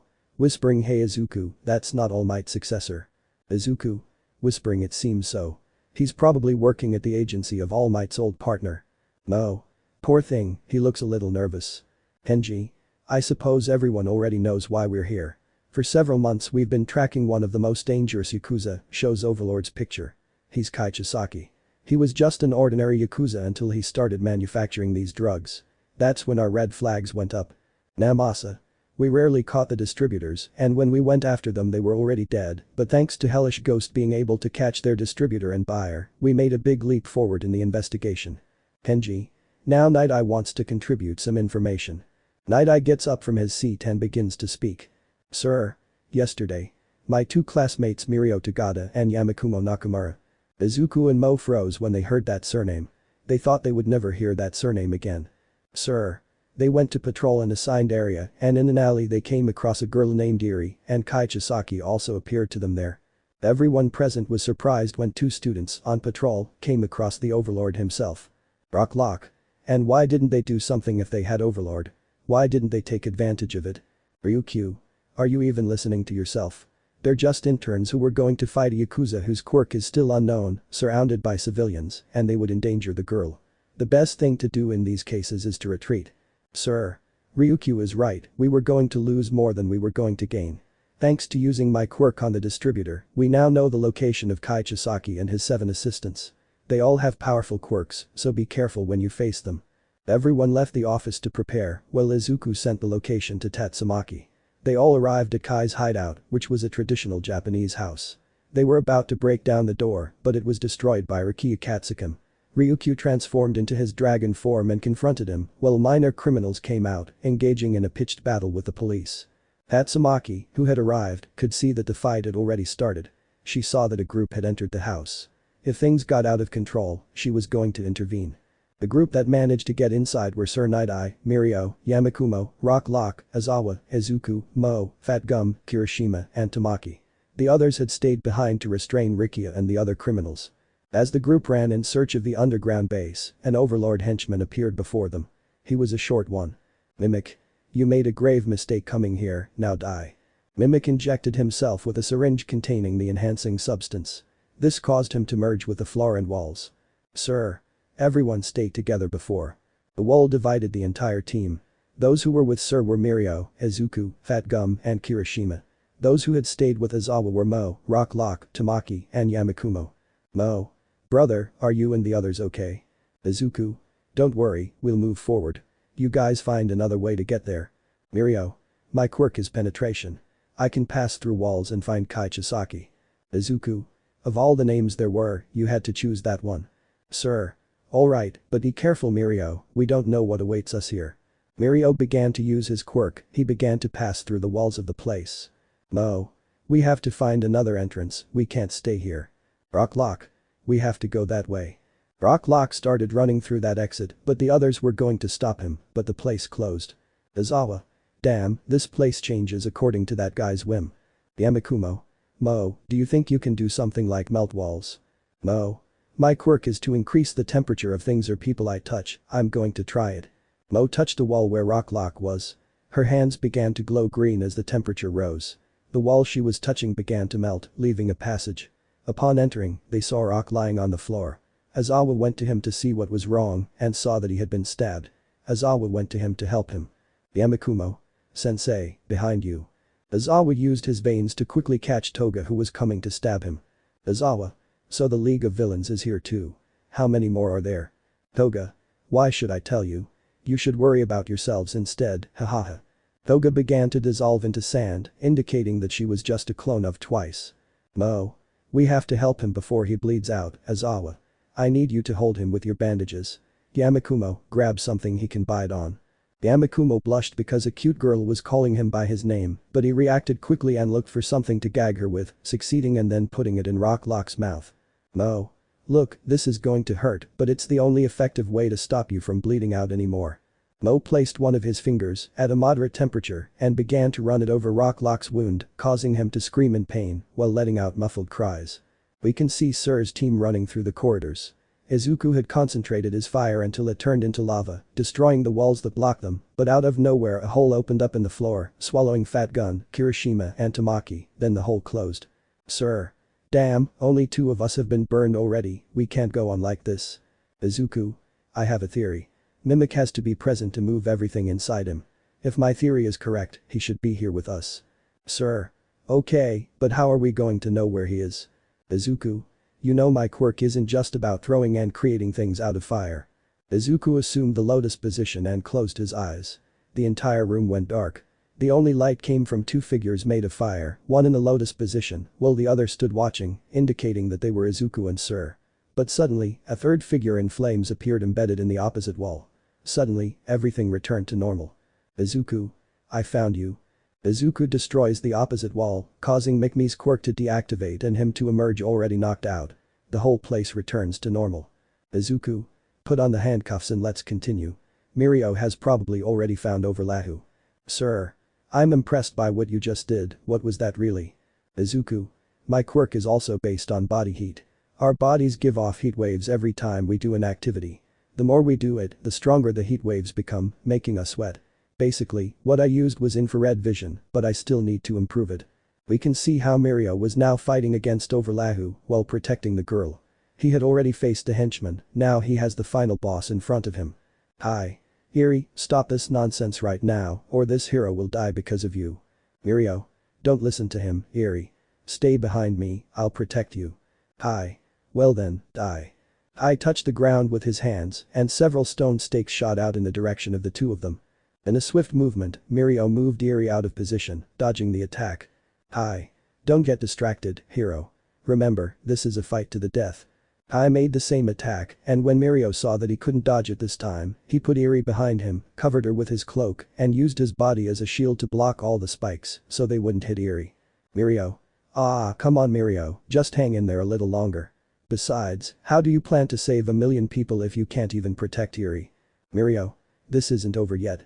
Mirio, using his quirk, pierces the ground and appears beneath Kai, delivering an uppercut. Kai was about to touch him, but Mirio, using his own quirk, deflected Kai's hand through his body, and Mirio kicked him squarely in the face. Since Overhaul's quirk requires physical contact to kill him, Mirio takes advantage of the proximity, striking him repeatedly while using his quirk to prevent him from making contact. The final blow knocked Overhaul to the ground. Mirio backed away and grabbed Eri, who was about to leave, but then the sound of a gunshot echoed through the area. Mirio falls to the ground, he could see that Overhaul had a gun and was reloading it. Mirio tried to use his quirk, but couldn't, receiving another bullet, but this time in his leg. Hi. I must admit you gave me trouble, kid, but this ends here. Eri, you'd better come here if you don't want me to kill this hero. Eri, fearing Mirio would be killed, started going to Kai's place. Mirio tried to stop her, but it was in vain. But suddenly Kai was struck by the body of one of his henchmen, followed by a 20 power smash from Yamakumo, knocking him away from Eri.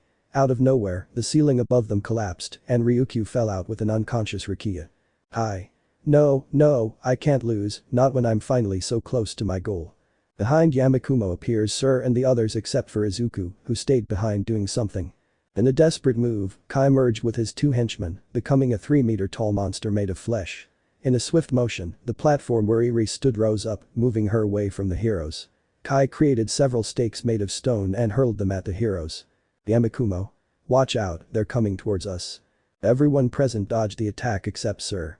Seeing that Mirio couldn't stand up, he threw him away, but received the attack, hitting him in the stomach and arm. Mirio. N-I-G-T-H-E-Y-E.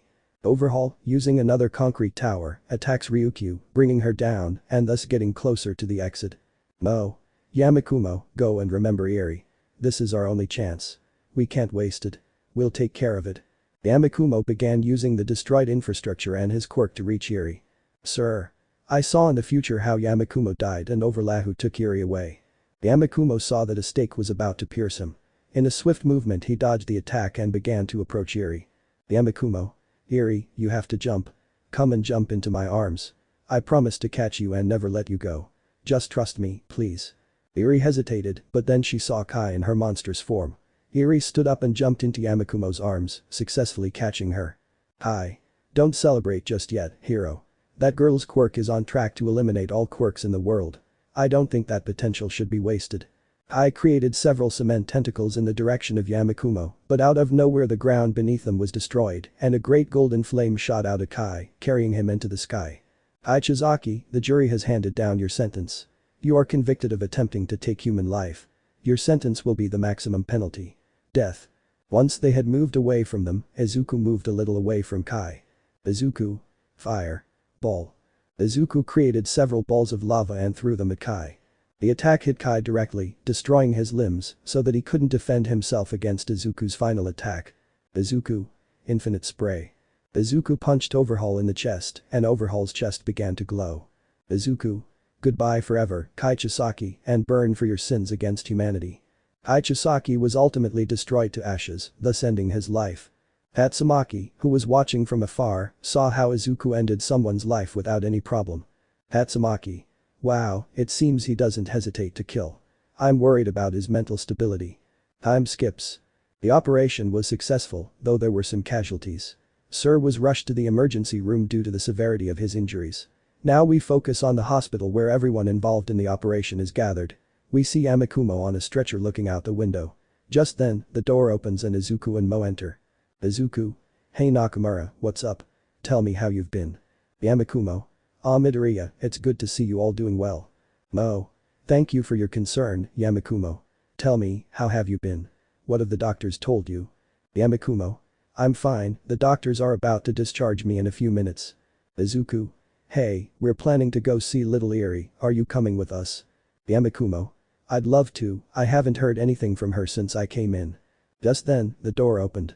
Izuku and Mo, upon seeing who it was, were shocked to see that person they never wanted to see again in their lives. Yamakumo, my child, are you alright? You have no idea how worried I was when I was told you were in the hospital." The woman stopped walking when she saw Izuku and Mo there. Memories of regret and guilt flooded her mind, while the room's aura filled with discomfort and anger. Yamakumo didn't know what was happening, which made him nervous about the situation. Izuku. "Wow, I see you've changed a lot, Mom." "Mo. We're so replaceable to you, at least that bastard dad paid us some attention, even if it was just a little bit." Yamakumo didn't know what to say.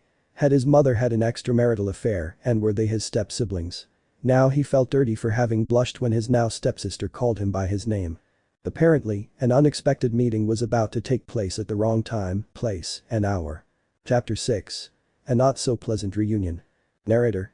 We left off in the previous chapter with Izuku and Mo's mother finally showing up at the hospital in search of her other son, Yamakumo. Yamakumo. "Mom, how do you know them and why are they calling you Mom? Did you cheat on Dad?"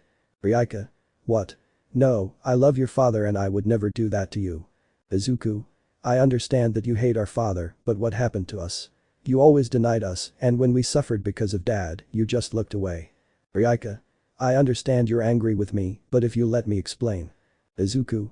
"No need to explain, just accept it. You never loved us, you always saw us as a nuisance. Damn it, they took your wings. You didn't even look for us when my bastard father was killed, so forget your lame excuses." Izuku finally left the room. Mo was about to leave, but Ryuka grabbed her shoulder. "Ryuka, daughter, please leave." "Mo. Don't ever touch me again." Mo slaps Ryuka, burning her hand slightly, then leaves the room, slamming the door. Ryuka could only cover her mouth as tears streamed from her eyes. Yamakumo. "Mom, what was all that about? Is there something you haven't told Dad yet?" Ryuka. "Oh my child, it's time you knew the truth about why I never wanted to talk about my past." Mo. "Hey Izuku, where is the exit around here?" Izuku. "I already know that, I'm leaving here. I don't plan on staying another second with her here." Mo. "Hey, you're forgetting why we're here, right?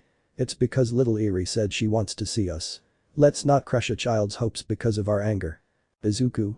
"You're right, let's go see the little one before she gets sad." Izuku calmed down a bit and they went to the room where Eri was.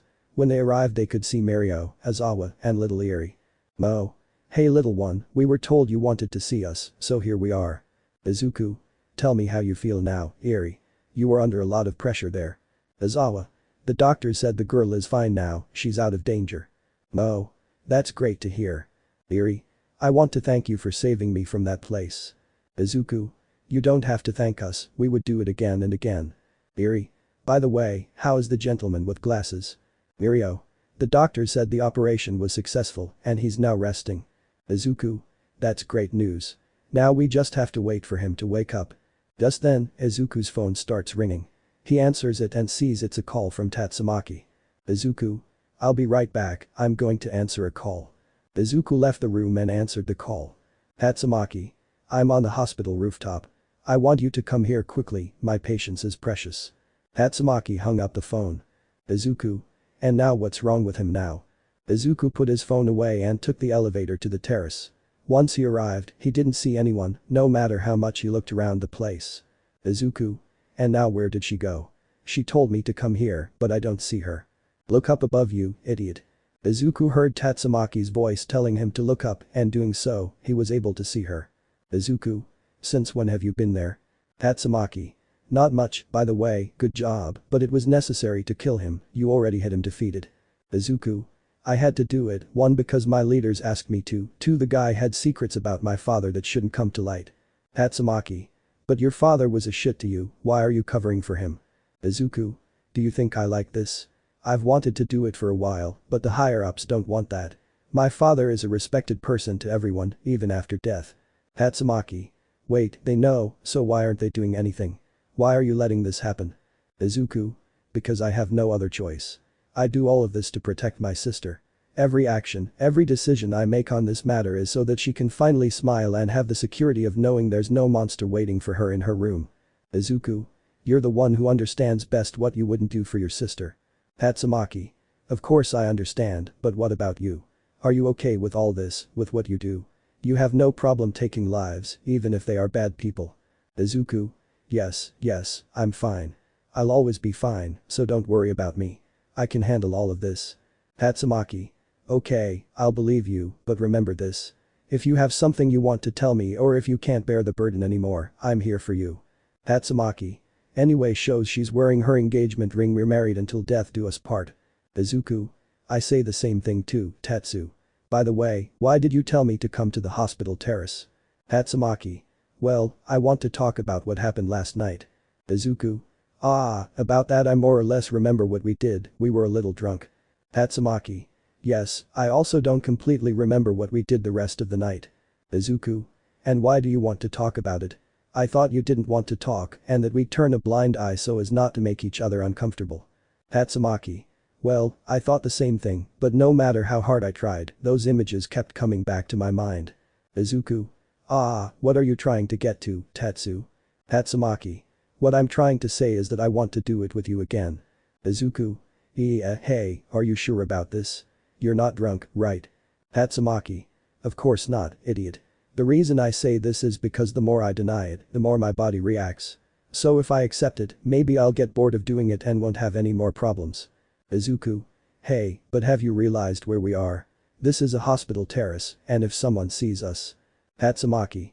You think I don't know, but we're only going to do part of it, opens her legs and lifts her outfit a little, you're just going to make me come, the rest will be at home. Izuku. How hot do you have to be to do this?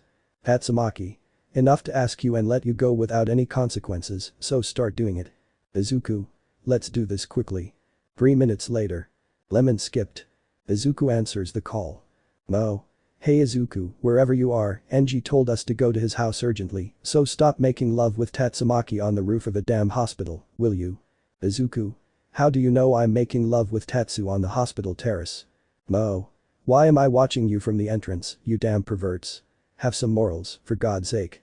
Upon hearing Mo's scream, Izuku and Tatsumaki were startled and stopped what they were doing. They then saw Mo outside the hospital watching them.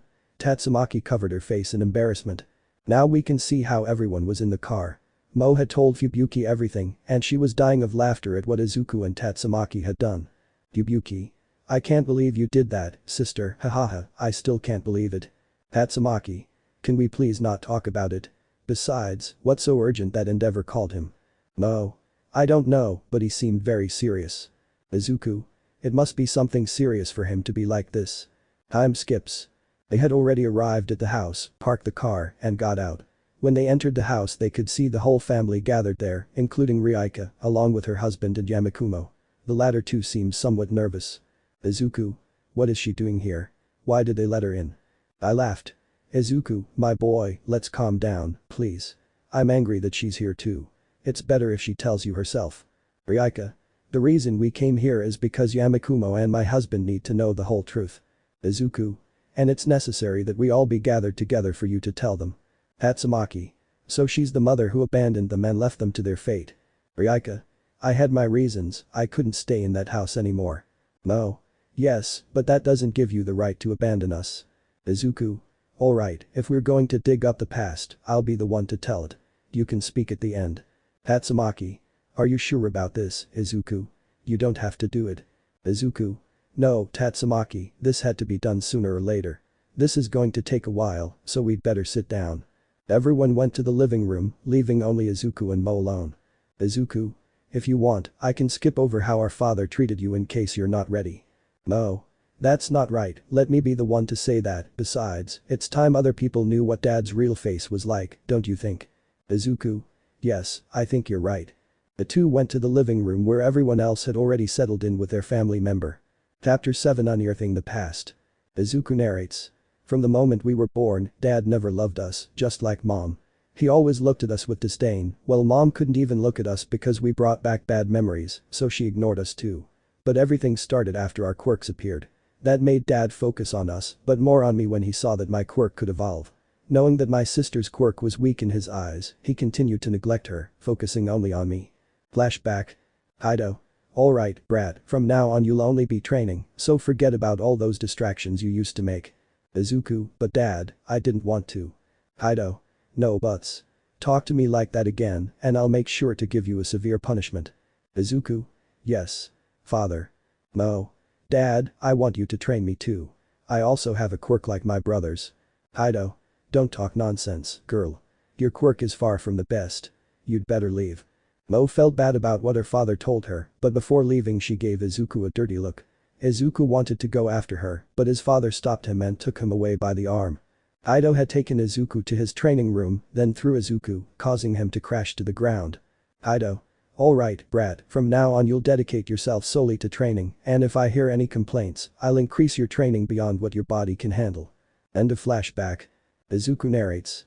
And so began a hell for me. Dad always pushed me to the limit, to the point that I would always end up vomiting or fainting. Not content with that, my sister started to hate me because Dad always focused on me and not on her. And Mom, she didn't do anything, she always looked away from us, she was always getting drunk. Every day, every second, was pure suffering. A 4-year-old boy was made to do the exercises of a bodybuilder in top form, and if I complained, Dad would punish me by leaving marks on me with a hot knife. It was a demonstration. At the end of the day, he achieved his goal. My pyrokinase managed to evolve, causing my flames to change from orange to blue, but Dad, that was never enough. He wanted more. He wanted me to be his weapon.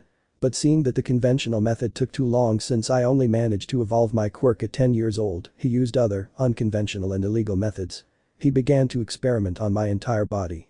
While he used me as his guinea pig, Dad amused himself with Mom and my sister by drugging them or using them as a stress reliever. He used Mo as a punching bag, while Mom used her for hex, even making us watch. My sister and I thought that a person like that would also be hated by everyone, how wrong we were. Apparently Dad was adored by everyone, they portrayed him as the kindest man in the world and a Nobel Prize winner. The truth is that he was the worst piece of shit in the world. When we turned 11, Mom had had enough and left, abandoning us to that monster. She didn't even say goodbye, she didn't even look us in the face once, that's what hurt us the most. We thought it was because of our father, but no, she hated us too. Then Dad started getting more aggressive with us. When he was experimenting, he'd ditch the sedatives and start doing it raw. Apparently, Dad loved seeing me suffer. But now that Mom's gone, Mo has taken over Mom's role in everything, and when I say everything, I mean everything. End of Izuku's narration. Izuku. Mo told me she wants to tell the next part. Mo. Everything started getting worse when Mom left. I knew that with her gone I would have to take her place, but I didn't think he would do that to me, being his own daughter. Flashback. Note. I don't support this kind of thing. I'm just including it to add more lore to this story. If you suffer from this, or know someone who is suffering, please call this number 800-656-4673. We can see Mo washing the dishes, but then she feels as if a shadow is approaching her. She thought it was her brother trying to talk to her, but out of nowhere 2 hands land on her breasts, making her jump. Ido. Oh wow, daughter, at only 11 years old, and you already have a nice body, like your slutty mother. Why don't we explore it further? Mo. Dad, stop. I'm your daughter, you can't do this. Ido. Oh no, and who was it that wanted my attention? Well, I'm giving it to you, you ungrateful bitch. Mo. Please let me go, starts to struggle. I don't want to do this, I'm going to report you if you don't stop doing this. Ido, fed up, threw Mo to the ground, climbed on top of her, and began to slap her. Ido. You disgusting bitch, you're just like your mother. Report me. Who the hell is going to believe you? I'm the most influential person in this world. I have everyone eating out of my hand. Heroes, police officers, they're all under my control. Ido tore Mo's clothes, pulled out his member, and began to abuse her right there in the kitchen. The only thing that could be heard were Mo's moans and the sound of flesh slapping against each other. That lasted about 3 hours in which Mo was raped by her father. Once he had finished inside her, he left her lying there and threw a packet of pills in her face. Ido. You'd better start taking them because this won't be the only time I do this, besides, I don't want a damn mutated monstrosity. Ido left, leaving Mo lying there groaning in pain. Night had fallen, and we can see Izuku, somewhat haggard from the training and experiments Kaido put him through, walking through the dark hallways of this large house looking for his sister, since he hadn't seen her all day. When he got to the kitchen, he saw his sister lying there with her clothes torn, hugging herself. Izuku was alarmed by his sister's condition, so he immediately went to where she was. Izuku. Sister, what happened to you? Was the harassment? No. Shut up, don't mention it please, stay away from me, I don't want anyone near me, or even to see me. Izuku. But what are you talking about? I can't leave you like this. Come on, I'll help you get to your room. Out of nowhere, Izuku was hugged by his sister, who began to cry on his chest. No. Forgive me, little brother, forgive me for treating you so badly, for ignoring you all this time. I was a fool with you. Izuku. Okay, little sister, I forgive you for everything. I know you just wanted father to acknowledge you. He wipes her tears with his shirt. From now on, we won't be separated for anything. Now, the only family is you and me. End of flashback. Leo narrates. Thus began a series of violations I suffered at the hands of my father, beatings, sexual abuse, and psychological abuse. Dad didn't hold back with us. Izuku was his lab rat and I was his stress-relieving toy for everything. In the foreground, Izuku is seen comforting Mo, who had suffered further violence at the hands of his father. In the background, Mo is seen tending to Izuku's wounds from training and the experiments his body endured, bandages soaked with Izuku's blood. Mo narrates. That was our life, we just endured it hoping someone would come to rescue us, but that help never came. That made us realize that we had to leave that house, no matter what. We were thinking about how to escape, but after a few weeks I started having pregnancy symptoms. At first I tried to deny it, saying it was because I had eaten something that made me sick. Izuku didn't believe that, so to be sure he forced me to take a pregnancy test, and our suspicions were confirmed. I was pregnant with Dad's child. That day I broke down and just started crying more. Izuku recommended I keep the secret and hide the pregnancy test. The days were like all the others, a shitty day, until one day Dad started shouting excitedly in the place where he trains and experiments on Izuku. When I arrived, I saw Izuku emaciated on the ground while his arms were surrounded by golden flames. Apparently, Dad had managed to bring Izuku's emaciated quirk to its maximum evolution at age 11. I was just scared by the state my brother was in. Then, mysteriously, 3 days were calm, but on the last day, the final straw broke the camel's back. Izuku was sleeping on the sofa and I was eating at the table when my father suddenly appeared holding his peace prize, and out of nowhere, I received a powerful blow to the face, breaking my nose in the process. Not satisfied with that, he got on top of me and started hitting me as if I were an intruder who had broken into his house. Flashback. No. Dad, please stop, you're killing me. Kaido. Well, what do you think I'm doing, you disgusting bitch? I warned you that if you got pregnant, you'd pay dearly, and look what I found. Kaido shows her the pregnancy test, making Mo even more scared. Mo. How did you find her? Kaido. Bitch, seriously, they want to hide me in this house. You have the same intelligence as your mother. Don't even ask your brother for help because I made sure to give him a good dose of sleeping pills. Kaido grabs Mo's hair and starts slamming her head against the table repeatedly, leaving a large trail of blood. Then he slams her against the wall like a rag doll. Mo immediately gets up and goes to her brother to wake him up, but Kaido is faster than her, grabs her hair again, and breaks one of her legs. Mo.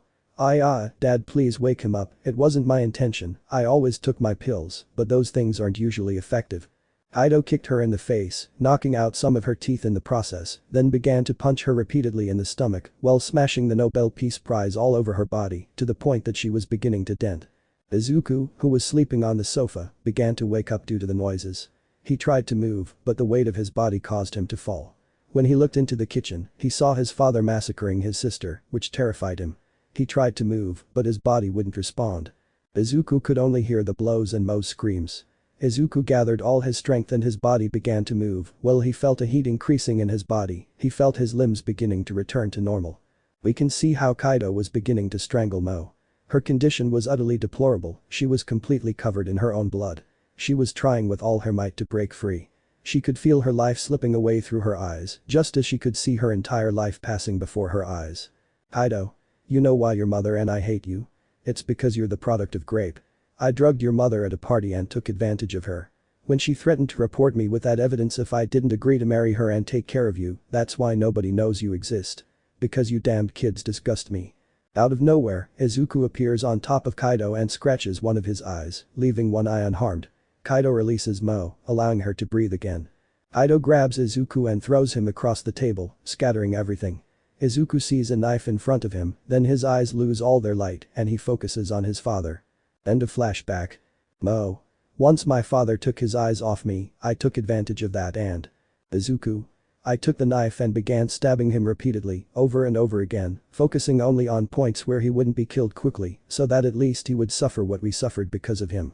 Mo just stared at him with a guilty and regretful expression. Izuku. And that's our whole story. Now, Mom, what are you going to explain?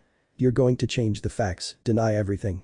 You're going to deny the fact that you left your children with a damned pedophile and psychopath who abused and impregnated your daughter and almost killed her, to the point that she had to have an abortion.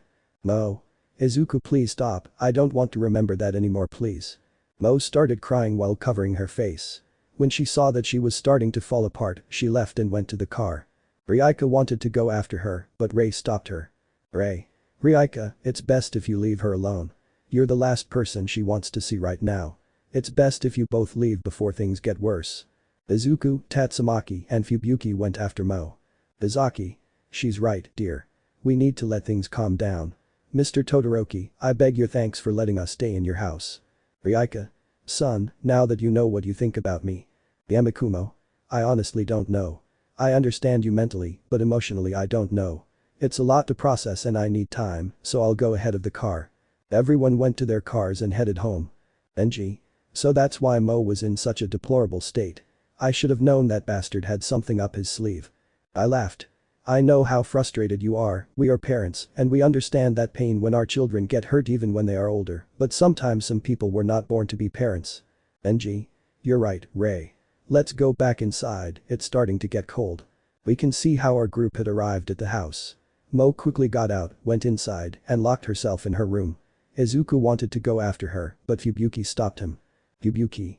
Izuku, let me do this, okay? Just trust me, please. Izuku. Okay, I trust you, Fubuki. Please help my sister. Fubuki entered the house, went to Mo's room, and upon opening it, saw that the door was open. She entered and saw Mo hugging a pillow while crying. Fubuki entered the room and closed the door. Mo. What are you doing here, Fubuki? Go away. I want to be alone. I don't want anyone to see me like this. Fubuki. Mo, you've been holding back for so long. She lay down on the bed next to Mo, and out of nowhere she was hugged by her. Fubuki began to stroke her hair. Fubuki, don't hold back, Mo. You and your siblings are no longer alone, and you never will be. Fubuki drew Mo closer to her, hugging her as well. Now we can see Tatsumaki and Izuku lying in the same bed. Apparently, it no longer bothered them. Izuku was staring at the ceiling, while Tatsumaki looked at him with a mixture of sadness and worry. Tatsumaki. Hey, are you okay? Izuku. Yes, I'm fine. Tatsumaki. You took your time speaking up, and besides, I can tell when people are lying to me. Hey, I know you want to pretend you're over it, but deep down you know you're scared, and that's okay. I was scared too, and I still am. What if I die? Who's going to take care of my sister? Who but her is going to come to my funeral? Tatsumaki. So just this once, let it all out, Izuku. You're okay. Izuku. No, I'm not well at all. Izuku was starting to shed tears. Tatsumaki pulled him close to her chest, hugged him, and began to stroke his head. Izuku clung to her even more, hugging her tightly, while he cried against her chest. Tatsumaki. That's it, don't hold back, Sultan. All that you've been keeping inside, no one will judge you for it. Chapter 8 Calming the Waters. Merry Christmas. Narrator. We can see the telepathic sisters in the kitchen, calmly drinking coffee. Tatsumaki. Tell me how it went with Mo last night. Fubuki. It went well for me, she opened up to me completely, it seems she developed a certain affection for me and I for her, and what about you, how did it go with your green prince? Tatsumaki. He and I are already opening up, now we can sleep together without being uncomfortable. Last night he opened up completely to me. Izuku seems strong, but deep down he's scared and that something bad might happen to his sister. It seems we're not so different after all. We suffered from almost the same things. Fubuki. You're right, don't you think it's fair that we open up to them, to show them that they're not alone? Tatsumaki. Size, you're right, but don't you think it's a bit rushed? They're probably going through a tough time, and I don't think telling them about our past will help lift their spirits. Fubuki. I have an idea. What if we take them out to help them get over their bad mood? But the dates will have to be separate.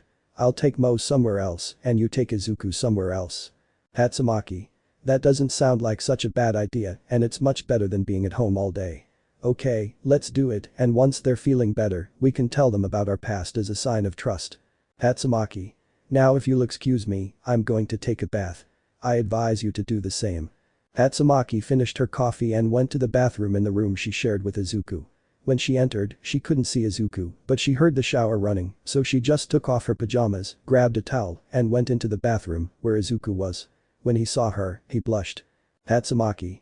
Tell me, is there still room for one more? Izuku. Blushing Tatsu, what are you doing? Tatsumaki. Isn't it obvious?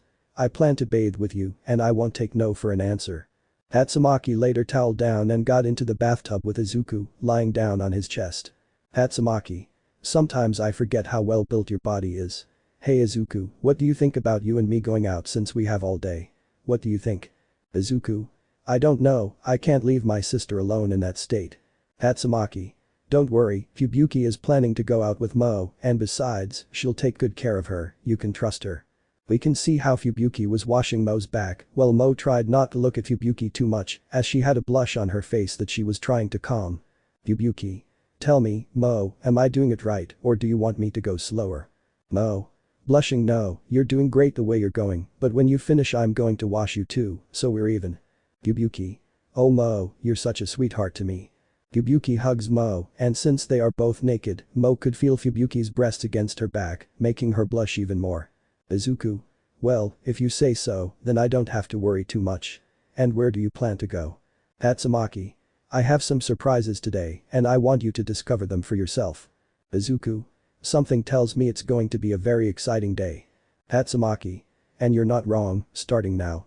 Tatsumaki moved away from Izuku, stood at the other end of the bathtub, and opened her legs in Izuku's view. Tatsumaki. Don't just stand there watching, and hurry up before I change my mind. Lemon skipped. They stayed like that for a few seconds, kissing passionately, until Izuku finished ejaculating completely inside Tatsumaki, and then they separated. Tatsumaki. Not bad, but remember the day is just beginning, and we have some things to do out there, so we'd better go back and take another bath. They went back to bathe to wash off how sticky they were, and once that was done they left the bath and went to change. Tatsumaki was standing in front of the mirror trying on clothes to decide what she was going to wear. Thanks to her quirk, several garments were floating around the room. Tatsumaki. This outfit is cute, but it doesn't make me look childish. Besides, it's a date, not a picnic. I'd better choose another outfit.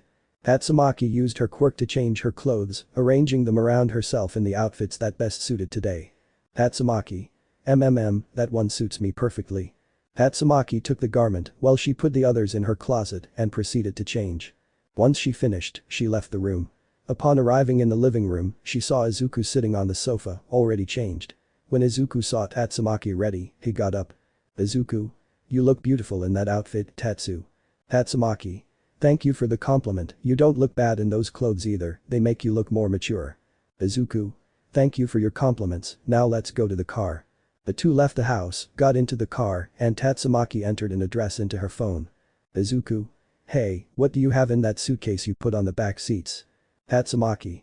Well, that will be a surprise once we get there. Now start this car. Izuku started the car and began driving towards the place. The trip was peaceful. Tatsumaki started talking to Izuku, which surprised him since he always initiated conversations, but he liked that about Tatsumaki. It seemed this marriage was finally going well. They had arrived at the location. Izuku could see a large lighthouse in the distance, but in front of them the place was blocked by a gate. Apparently, the guard wasn't there. Tatsumaki frowned slightly. Tatsumaki. Let me call the people who run this place. Izuku.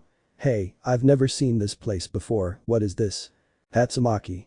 Well, this is a totally secret place, only for important people in society, like heroes, high-ranking officials, police chiefs, and those who work for the government, etc. Tatsumaki's call was answered, they told her they would be down in a few minutes, so she hung up. Tatsumaki. Okay, someone will come to open the gate in a few minutes. Izuku. Okay, what do you want to do in these few minutes? Tatsumaki. It's good that you asked me now. Tatsumaki moved the seat back a little from the dashboard and reclined it and opened her legs. Tatsumaki. How about you put those fingers to the test down here? Izuku. Tatsu, are you sure about that?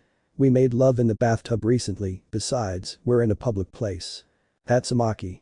Don't worry about that, the windows can only be seen from the inside out, from the outside you can't see anything outside. Izuku. Okay, let's do this quickly. Lemon skipped. Tatsumaki began to run in a matter of seconds. A large part of it fell on Izuku's arm and only a small part fell on the car.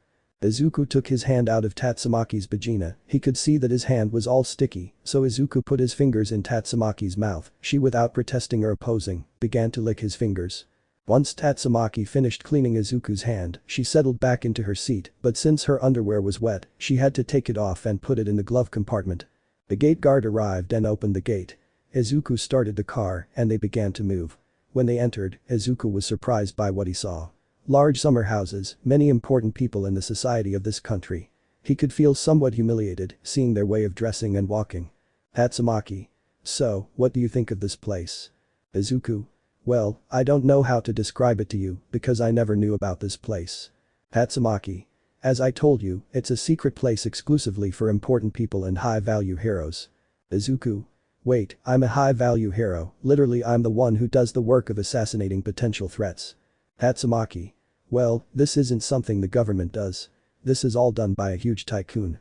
He gives these cards to important people in the government, very important heroes, and also to people he likes.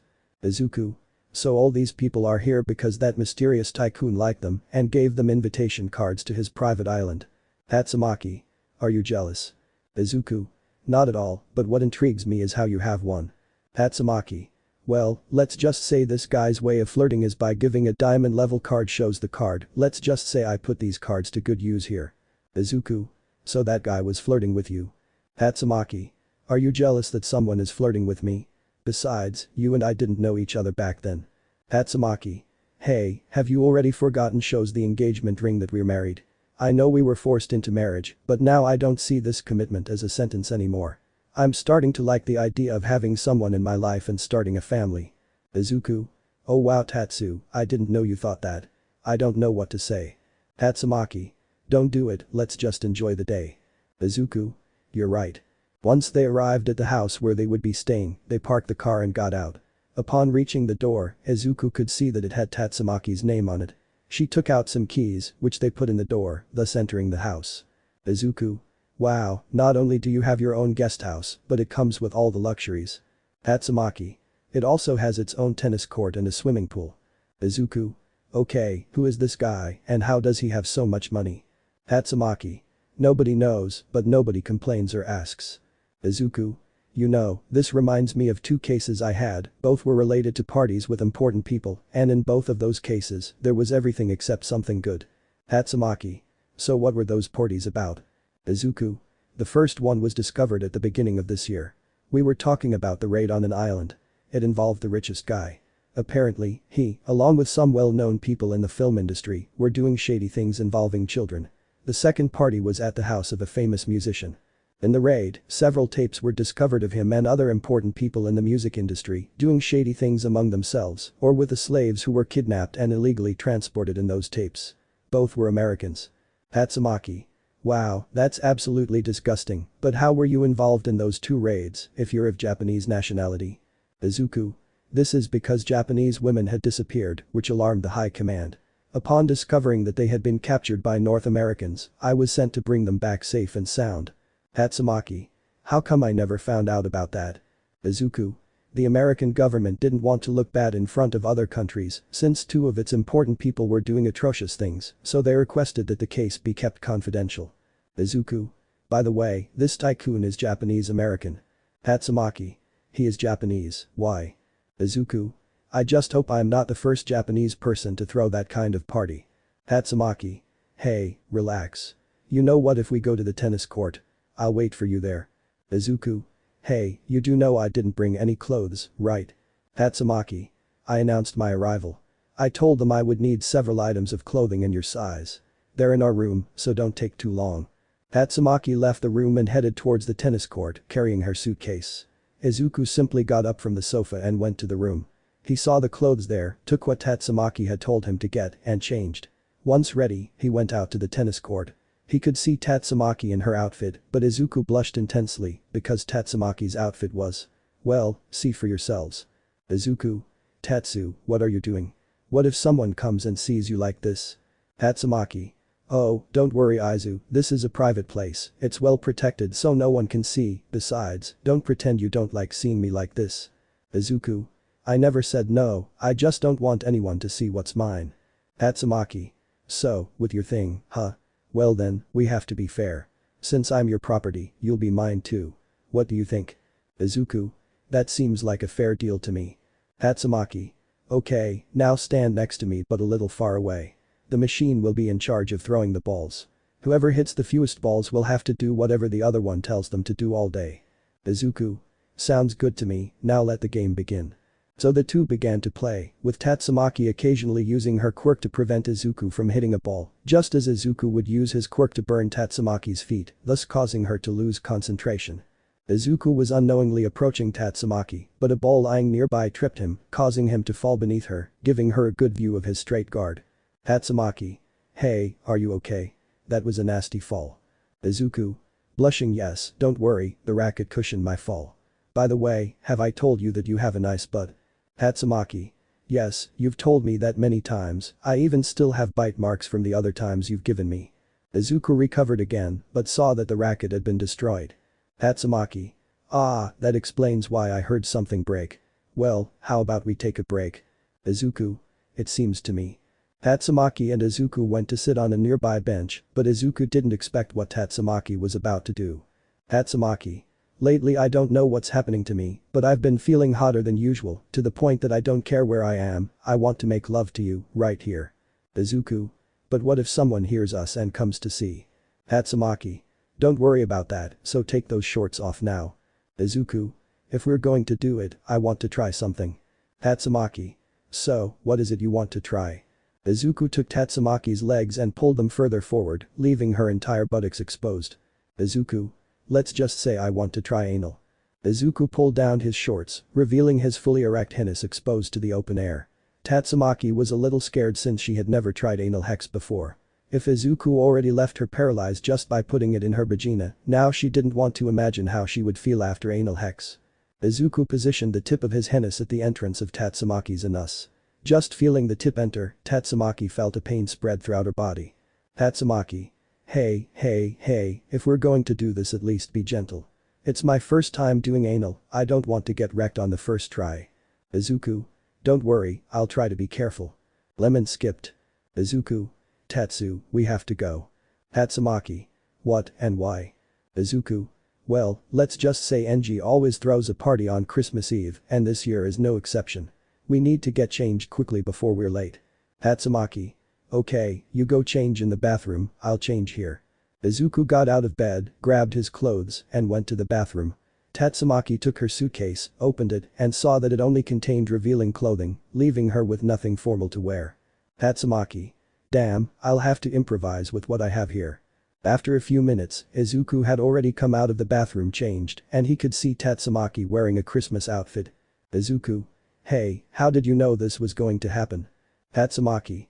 Actually, I didn't know anything, besides, this is one of the most normal outfits I could have worn. Izuku. What do you mean by normal? Tatsumaki. Well, let's just say the rest of the clothes I brought were somewhat revealing. Let's just say I'm starting to enjoy this role-playing game. It's a good thing I brought this outfit. Izuku. So what's she wearing under that dress? Tatsumaki. Well, you'll know once the party's over and we get back home. Now, let's not waste any more time and go before we're late. The two left the vacation home and got into their car, started it, and drove straight to Enji's house. Once they arrived, they parked the car and went inside. Upon entering, they could see the house completely decorated with Christmas ornaments, and all their acquaintances were there as well. Mo. Finally, you're here. Why did you take so long? Tatsumaki. Sorry, the traffic was heavy, but luckily we arrived quickly.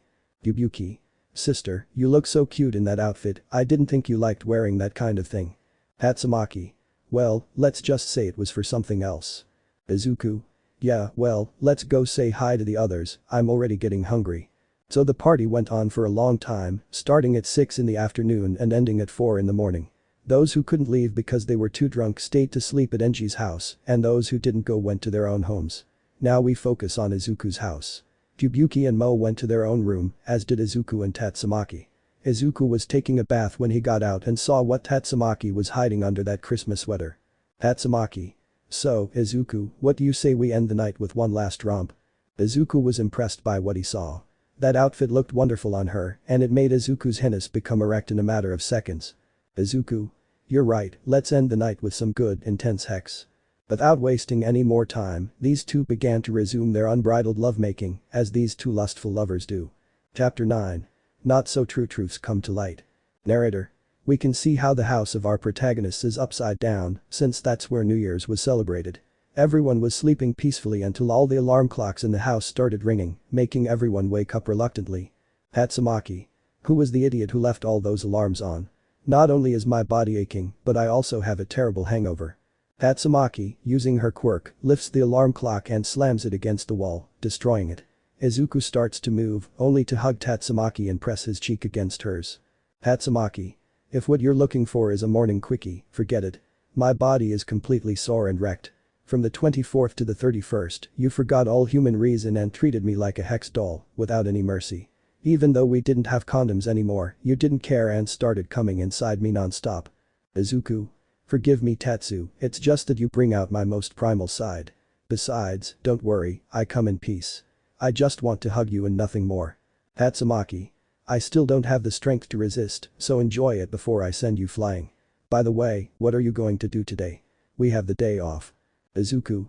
First, I need to clean up this mess outside, then I'll do my training. Want to come with me? Tatsumaki. Well, I don't have anything to do either, so why not?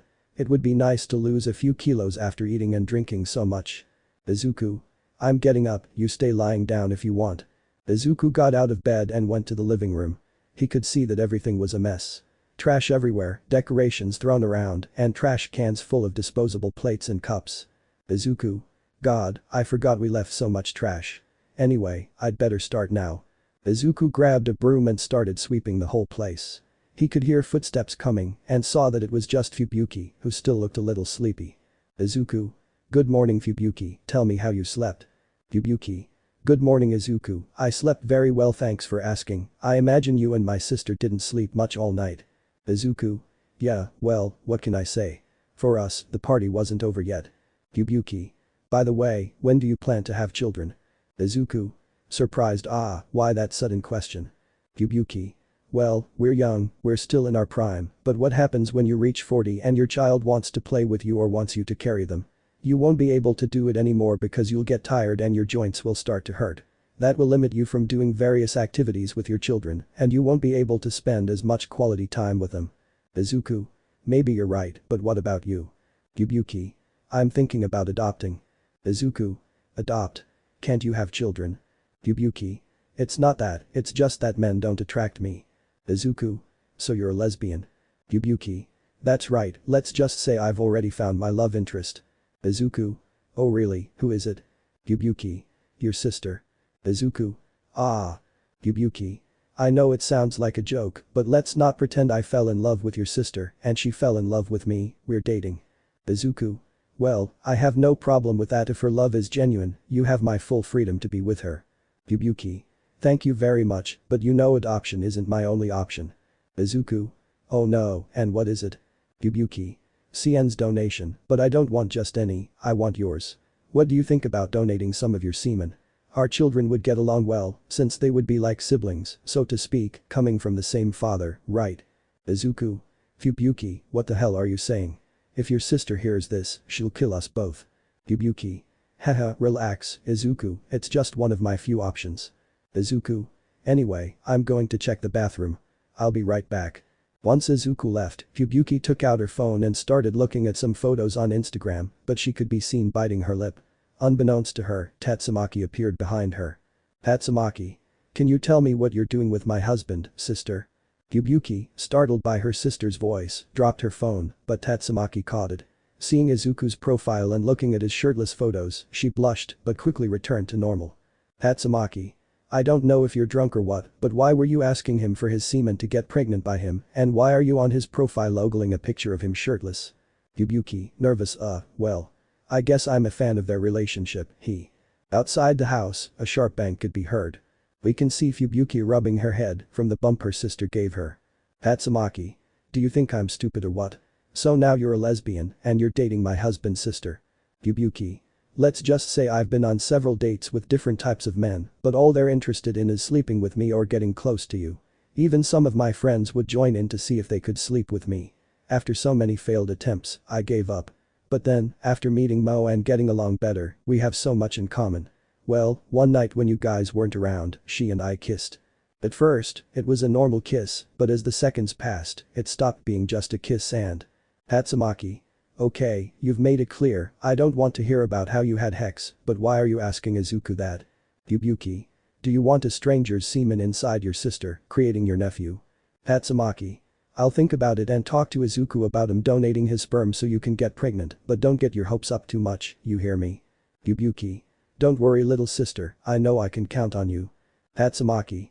Anyway, let's get this done quickly. I'm planning to go exercise with Izuku once the house is clean. Fubuki. Seriously, sister? I've never seen you exercising. Tatsumaki. With a vein throbbing on her forehead, what are you trying to tell me, little sister? Yubuki. Nothing, nothing, you're a very strong woman. Tatsumaki. I'll pretend to believe you, let's just drop the subject and help us clean this hovel.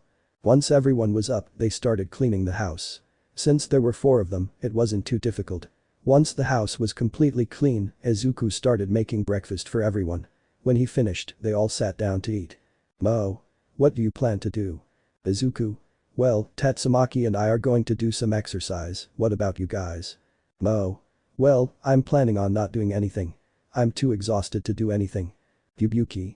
I'm the same, I don't feel like doing anything either, have fun yourselves. Izuku. It seems we're just going to be you, Tatsu. Come on, let's get changed. Once they finished their breakfast, they went to change. It took them about 5 minutes. When they came out, Izuku was wearing a long-sleeved shirt, a sweatshirt, and running shoes. Tatsumaki was wearing a sleeveless shirt, black shorts, and running shoes. Izuku. Goodbye girls, see you later. Tatsumaki. Try not to get the sofa so wet. The two left the house, leaving Mo and Fubuki alone. Mo. Okay Fubuki, what do you want to do now? Fubuki. Book. Fubuki lunged at Mo, knocking her onto the sofa, where clothing from both of them could be seen being thrown to the floor. Tatsumaki. Okay, let's start first. Izuku. How about we start with a gentle jog to the gym, since it's not too far from here. Tatsumaki. Okay, it can't be that hard. 5 minutes later. You can see Tatsumaki leaning on her knees while taking large gulps of air. Izuku. Tatsu, we haven't even been running for 10 minutes, and you're already tired. Tatsumaki. What are you talking about? I'm sorry I ran 10 kilometers. Izuku. We've only been here 5 minutes, for God's sake. Tatsumaki. What do you mean, only 5 minutes? Izuku. Yes, look, you can still see the house. Tatsumaki turned her gaze back and could still see their house. Tatsumaki could only collapse from exhaustion. Izuku. Hey, don't fall. What if one of your fans sees you like that? Tatsumaki. That's fine, I'll threaten to send him to the moon if he publishes those photos. Izuku. Come on, stop being lazy and get up. Tatsumaki. Sighs, it was my fault for accepting this. Tatsumaki got up again and started jogging until they reached the gym. They checked in. Since Tatsumaki was new, she asked Izuku for some help figuring out what to start with first. Izuku. Well, since you're small, Tatsumaki glares at him, as a woman of normal size, you'll exercise according to your body. Izuku writes the exercises down with a sheet of paper and a pencil, and gives them to him. Izuku. Here, these are what you have to do and the approximate time you have to do them. Do you want me to help you? Tatsumaki. Please, I'm not a little girl taking her first steps, I know how to do it. Izuku. Well anyway, your workout area is near where I always do my routine. If you need my help, just call me. Tatsumaki. Okay, although I doubt he'll do it. So these two spent the whole morning and part of the afternoon doing their exercises, occasionally taking a 5-minute break before going back to what they were doing. Once hunger set in, they knew it was time to leave, so they went to shower, since the gym has its own showers, and changed into a change of clothes, always the athletic kind. Now they were looking for something to eat. Izuku was dressed in a green striped hoodie, a green long-sleeved shirt with green stripes, a black sweater, and black and green sneakers. Tatsumaki wore a black shirt, along with green and black shorts, white sneakers, and a black sweater, as the temperature was starting to drop. Tatsumaki. Oh, how good a shower feels after sweating so much. Now, what are we going to eat? I'm starving. Izuku. I'm in the same boat, Tatsu. Tatsumaki. Oh look, there's a fast food stand over there. Izuku. Didn't you say that fast food wasn't to your liking? Tatsumaki. I only eat it when I'm starving or it's my only option, and both apply here, so let's get on with it, I'm dying. The two went to the restaurant, ordered double meat hamburgers, and after a few minutes their orders arrived, so they started eating while chatting about a few things. Once they finished their meals, they paid and left for home. Tatsumaki. Oh yes, one more thing, I bought this when you weren't looking, here. Tatsumaki takes a package of chocolates out of her backpack. They were in a heart-shaped box. Tatsumaki. You've done so many nice things for me, and well, I want to repay you in one way or another. Izuku. Tatsu, it's not necessary. I'm doing this because, you could say, I'm starting to like you, and I want to show you, whether with actions or words. Tatsumaki. Well, I don't want to be left behind, so accept them, and I won't take no for an answer. Izuku. Haha, okay, I'll gladly accept them. Now let's go home before it gets any colder out here. It didn't take long for them to get to the house. When they arrived, they saw the girls watching television, except that Mo was asleep on Fubuki's lap. Izuku? Oh wow, they really are exhausted, aren't they? As Izuku was about to sit down on the sofa, Tatsumaki grabbed his shirt and discreetly told him no. Izuku simply obeyed and refused to sit down. Fubuki.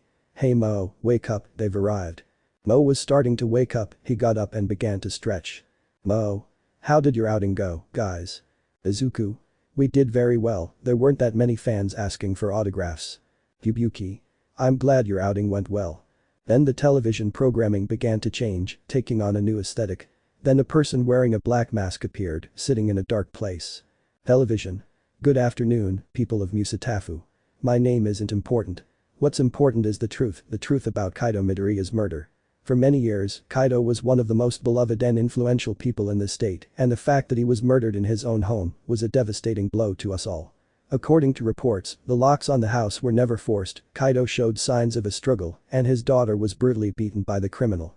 Well, today I have the evidence we've been searching for and who the real culprit is. Let me tell you, you're not going to like the truth. In the video, you can see Kaido approaching a Mo lying on the ground covered in blood, but then Izuku lunged behind him, stabbing him in the back. The camera then freezes for a few minutes. Now you can see Kaido lying on the floor in his own blood with 9 stab wounds to his stomach and chest. On top of him was a blood-covered Izuku holding a blood-soaked knife, while next to him was a Mo crying. End of video. Television. It's unbelievable how Izuku Midoriya, known as Hellish Ghost, was capable of murdering his own father in cold blood, and to think this person pretends to be the purest person in the world, even going so far as to marry the number 3 hero, Tornado of Terror, known as Tatsumaki. Poor woman, she married him without knowing her husband was a cold-blooded killer. Now that they know the truth, do they really think they can let this person walk free without paying for his horrible actions? This person must pay for killing his father. The television was destroyed by a fiery spear. All eyes turned to Izuku, who was now completely furious at what he had just seen and heard. Who was this guy? Did that bastard even know what he and his sister had endured because of him? Now he was being branded the worst monster in the world, and his damned father was being portrayed as an angel. He was going to do everything he could to find that guy and burn him to ashes. Chapter 10. Commotion in the city. Narrator. Since the broadcast this morning, the whole city has been in total chaos. People are rioting, demanding justice for Kaido's death. There are even protesters outside Izuku's house demanding he turn himself in. Reporters and police arrived almost immediately. Speaking of reporters, they weren't much help, only adding fuel to the fire. When the officers entered the house, breaking down the door, they found no one there, indicating that they had all fled. At Endeavor's house. The family was aware of what was happening. Endeavor immediately began calling his trusted lawyer. His door was opened by Mo, who looked very scared, followed by Izuku, who looked unfriendly. Fubuki and Tatsumaki were the last to enter, each carrying suitcases. Izuku. I suppose you already know what's going on outside, right? Do ya? The streets are in complete chaos, his house has already been raided, it's only a matter of time before that whole crowd comes here. Izuku. I'm sorry for all the trouble I'm going to cause from now on. I laughed. Not at all, Izuku. You and Mo are like family to us. Enji and I raised you as if you were our own children, and Natsuo, Fayumi, Tuya, and Shoto treat you like your own brothers. Enji. I already spoke with our lawyer, she said she's coming as soon as possible to help us figure out how to resolve this problem. Fubuki.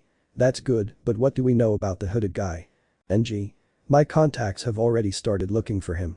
From what we saw in the video, the guy is definitely a novice when it comes to hacking. It won't take long to find him. Mo. Wow, that's great news. What do you say, Izuku? Izuku. Izuku stood silently, staring straight at the main entrance gate. At that moment, Tatsumaki closed the curtains using her quirk. Tatsumaki. Hey, we came here to hide, and the first thing you do is stand at the window in broad daylight so they can see you. Izuku. Ah, forgive me Tatsu, it's just that I have too many things on my mind that I can't think clearly. Tatsumaki. Well, get rid of that, you heard me, right? This will be resolved quickly. Izuku. I think you're right, Mo. Can you and I talk in private, please? Mo. Ah, yes, that's fine, brother. Mo got up from the couch and went with Izuku to a private place so that the others couldn't hear. Once they had walked away, Izuku began to speak.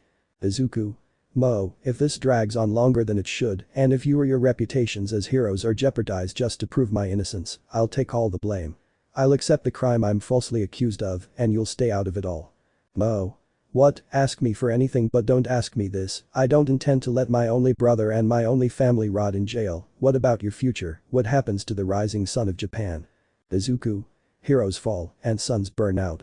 Sister, ever since we escaped that hell, I promised myself I would protect you from all harm, and that's what I'm going to do. What happens to me is my problem now. You be free, live without worries. No. I don't know if I can do it, you're asking too much of me, I'm not as strong as I seem. Izuku. Sister, you can make this last request for your brother. Remain silent and live your life happily and peacefully, far from the past that haunts you. Izuku turned around and went back to the living room. Mo could only clench her fists while tears streamed from her eyes. When Izuku returned to the room, he simply sat down and hugged Tatsumaki. Tatsumaki. And what's wrong with you now, you're getting all mushy. Izuku. I'm just hugging the woman I'm falling in love with, besides, I feel like I'm going to miss this in the future. Tatsumaki. Hey, are you okay? You've been acting really weird since this morning. Izuku, don't worry. I'm fine, don't worry about me. Tuya. Okay, so what do we do now? Out of nowhere, a stone breaks a window in the house, alerting everyone. Tuya was the first to see who was responsible. When he peeked out, he could see an angry mob of people with signs, along with reporters and the police. Tuya. Hey, what the hell is wrong with you guys? Don't forget that this is the house of the number 2 hero and soon to be number 1. Officer. Izuku Midoriya, we know you're there. Please come out with your hands where I can see them. If you resist, we'll have to force our way in. Reporter. Thanks to an outside source, we've been informed that Izuku Midoriya is at the home of his current father, Enji Todoroki, better known as the hero Endeavor. Some say he's complicit in all of this, while the other half is a victim of Izuku's deception. Please stay tuned for further information. Hey, all this fuss about me, if I had known the reporters would be here I would have worn my best dress. The voice caught her attention. When she turned around, she was surprised by who was there. Here's your favorite person, Princess Habana. You'd better take my good side. I don't want to appear in magazines with my hideous side. Reporter. Princess Habana, what is your opinion on this case, and how do you feel about defending a murderer who killed his own father in cold blood? Habana. Honey, this isn't about morality, this is about who puts all the money on the table. Besides, I live a life of luxury, and I doubt a reporter who only serves to spread more false gossip understands that. Habana used her fan to create walls of fire, pushing everyone away. Once inside the house, after the doors closed, the walls of fire disappeared. Habana didn't have to knock. She simply opened the door and sat down as if it were her own home. Habana. I must say the streets are in an uproar, I didn't know that wretch was so popular even after death. Tatsumaki. She also knows about Kaido. Habana. That's right, I was the first to find out. I felt like throwing up when I learned I'd been dating him for a while. Then I told Endeavor, but when the leaders found out, they told us to keep quiet or our reputations would suffer, and I'm not about to lose my luxurious life. Mo. So you're going to help us with this? Habana, of course, Enji threw all the money on the table, and I can't deny the big numbers, we just have to stay calm and… The loud noise was heard outside. When Tuya looked to see what it was, he saw that the police had broken down the gate of the house and were entering. Tuya. The police just came in, they're serious. Habana. Hey Enji, Tornado of Terror, you guys are supposed to be in the top 10, go improve your ranks. Endeavor was the first to leave. He stopped the police halfway. Endeavor. Have you forgotten who this house belongs to, who's here? Several rocks rose up as Tatsumaki appeared along with her sister, Tuya, Natsuo, and Shoto, standing beside their father. Officer. Mr. Endeavor, please do not interfere. We have orders from the ringleaders to arrest Izuku Midoriya, and anyone who prevents it will be considered an accomplice. Both you and Ms. Tatsumaki are on track to become number 1 and 2, so please don't ruin your careers by defending a murderer. Endeavor.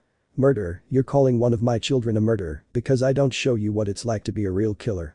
Just as the whole place was about to turn into a battlefield, a huge fireball exploded above them. Izuku. Enough, we mustn't spill the blood of innocents. Izuku walked through his family, but Mo grabbed his shirt sleeve. She looked at him with a sad face, and Izuku just hugged her. Izuku. Live your life, sister. You're the one who suffered the most here. You deserve to be happy. Goodbye, sister. Izuku broke away from the hug and stood in front of the officers, extending his hands. Izuku. I, Izuku Midoriya, responsible for the murder of Kaido Midoriya, turned myself in. There's no need to make unnecessary scenes. The officer handcuffed him and they began to take him to the patrol car while he was booed by the people who were there. Endeavor wanted to go after him, but Hibana stopped him, handed him a note she had written on it and drove off in her car, following the patrol car that was taking Izuku. Mo couldn't take it anymore and went inside the house. She only made it halfway down the hallway before bursting into tears. Just then, she felt someone hug her and saw that it was Fubuki. Fubuki, you know, Mo, when we started this relationship, we promised not to keep any secrets, and you know, I'm really curious to know what Izuku told you to make you. Izuku. Mo. I can't, I promised Izuku I'd never tell anyone. Fubuki. I've noticed you're very obedient to your brother, not to say you're submissive to him. Fubuki. And I also want some of that obedience towards me.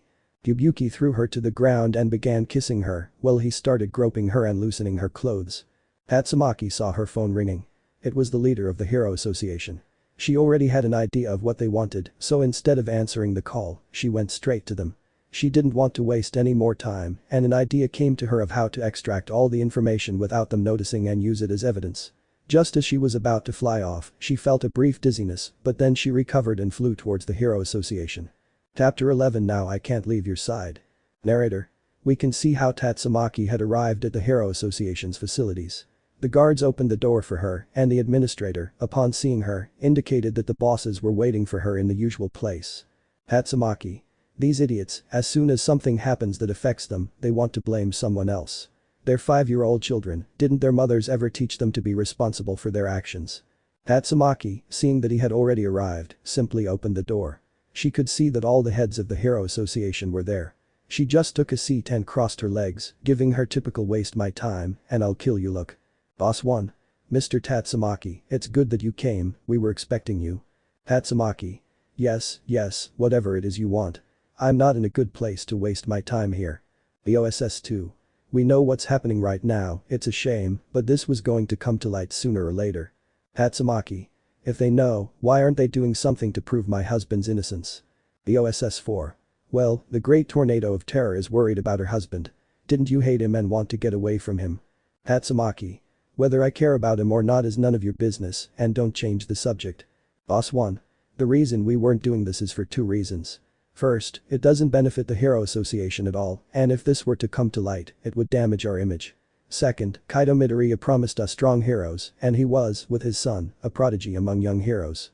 We knew about the atrocities he committed against his children, how he performed illegal experiments on Izuku, and how he sexually abused his daughter Mo, to the point that she became pregnant and suffered a severe beating, causing her to miscarry. Tatsumaki. Angry if they knew, why didn't they do anything? Why did they turn a blind eye? I want a damn valid reason. Boss 1. As we were saying, that didn't benefit us at all. Kaido was the best thing that could have happened to us. He did a lot of good with his money and ideas, and that made up for his actions. For God's sake, he invited us to parties, drugged his wife, and let us have sex with her. Or sometimes she did it without being under the influence of drugs, but she always did it because Kaido told her that if she didn't, her children would take over serving the guests. Tatsumaki was disgusted by what she heard upon hearing this revelation. Tatsumaki. Would you abuse children? The OSS 4. A woman's insides are delicious, but a virgin boy's are even more so. It's a shame we never got to taste Kaido's children. Tatsumaki. You're all a bunch of disgusting old people, now I know why I never trusted you when I was a child. Boss 1. Anyway, we're getting off topic. The reason we called you was to put an end to this marriage charade. One of the bosses handed her a piece of paper with a pen. The paper contained an amendment to the annulment of an arranged marriage. The boss's signatures were already there. Only hers was missing. Tatsumaki. Now they give me this opportunity when I've already fallen in love with that idiot. I'm sorry, but no, I don't plan to back down, I will defend my wife tooth and nail. Boss 1. Mr. Tatsumaki, I think it's true, if you refuse, your career and popularity could plummet.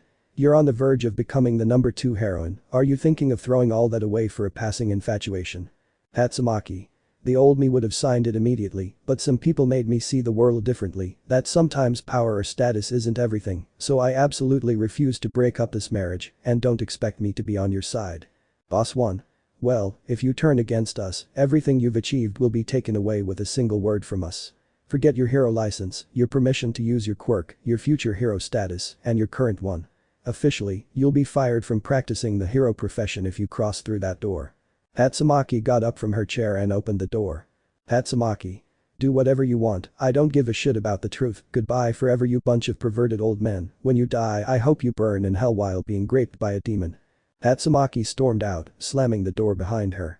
Once outside, she pulled her phone out of her dress and stopped the voice recording. Tatsumaki. Do these idiots always talk too much, without even being asked? Before Tatsumaki flew away, she felt a wave of nausea, so she quickly went to a bathroom to vomit. Once she finished, she left. Tatsumaki. Okay, well I'm at the pharmacy, I'll buy a pregnancy test. Tatsumaki left, first stopping at a pharmacy to buy a box of pregnancy tests. She didn't care anymore if people saw her. She would soon stop being a hero, so she should get used to the life of a normal civilian. Once she bought the tests, she went to Endeavor's house. Upon entering, she saw Uraraka, Izuku and Mo's biological mother, along with her son Yamakumo, her husband Hisaki, and Hibana, who had come from the prison where Izuku was being held. Endeavor. How did it go for you, Hibana? Hibana. I had to make that idiot shut up because otherwise he was going to take all the blame. I told the detectives I would gather all the evidence and that he'd better be put on trial because otherwise he was going to expose all his dirty laundry. They told me the trial will be in 3 days. I have 3 days to gather enough evidence to prove his innocence. Uraraka. And that's why I came. Inside this USB drive I have a lot of evidence against Kaido ever since I left that house. I just never filed a report because I was afraid until my husband and son gave me the courage. Tatsumaki. I have something too. Takes out her phone. Here I have a voice recording where the heads of the Hero Association claim to have known everything Kaido and he were doing, so why did they never do anything? Hibana. Oh, how did you do that? Did you have to extort them or? On the television that was showing the news, the reporter begins to speak. Reporter. We have some breaking news, dear audience, but this time it concerns Izuku Midoriya's wife, Tatsumaki Midoriya, better known as Tornado of Terror. It has been confirmed to us that their relationship is fake, that they only acted out of self-interest, and that Ms. Tatsumaki knew about the atrocities Izuku Midoriya had committed, but she never spoke up because it wasn't her business. Furthermore, the Hero Association has just permanently revoked her hero license, along with her permission to use her quirk. Our source is one of the heads of the Hero Association. The report had ended. Tatsumaki. Yeah, well, I had to sacrifice a few things just for this recording. NG. Wow, I never thought I'd do that, not that that position meant everything to you. Tatsumaki. I used to be like that, but let's just say Izuku made me see things differently, and let's just say he finally filled that void inside me. Anyway, I'm going to the bathroom. I have something to do. Hibana. By the way, Endeavor, what happened to the guy who started all this? Endeavor. When the officers arrived, the guy was already dead, a bullet between the eyes. Apparently, someone had him in their sights. Hibana. Anyway, we have more evidence, now we need testimonies. Izuku said that she and his sister could testify. Uraraka. I also want to testify, I'm tired of living in fear. Hibana. Well, you two would be enough, we just need to be ready in 3 days. By the way, where are Mo and Fubuki? Ray. Fubuki took Mo away to calm her down. Lemon skipped. And so the 3 hours continued without rest. Each time Mo came, another round came for her. She felt her mind begin to cloud over, to the point where she couldn't take any more, so she ended up giving in to Fubuki, thus completing the 3 hours.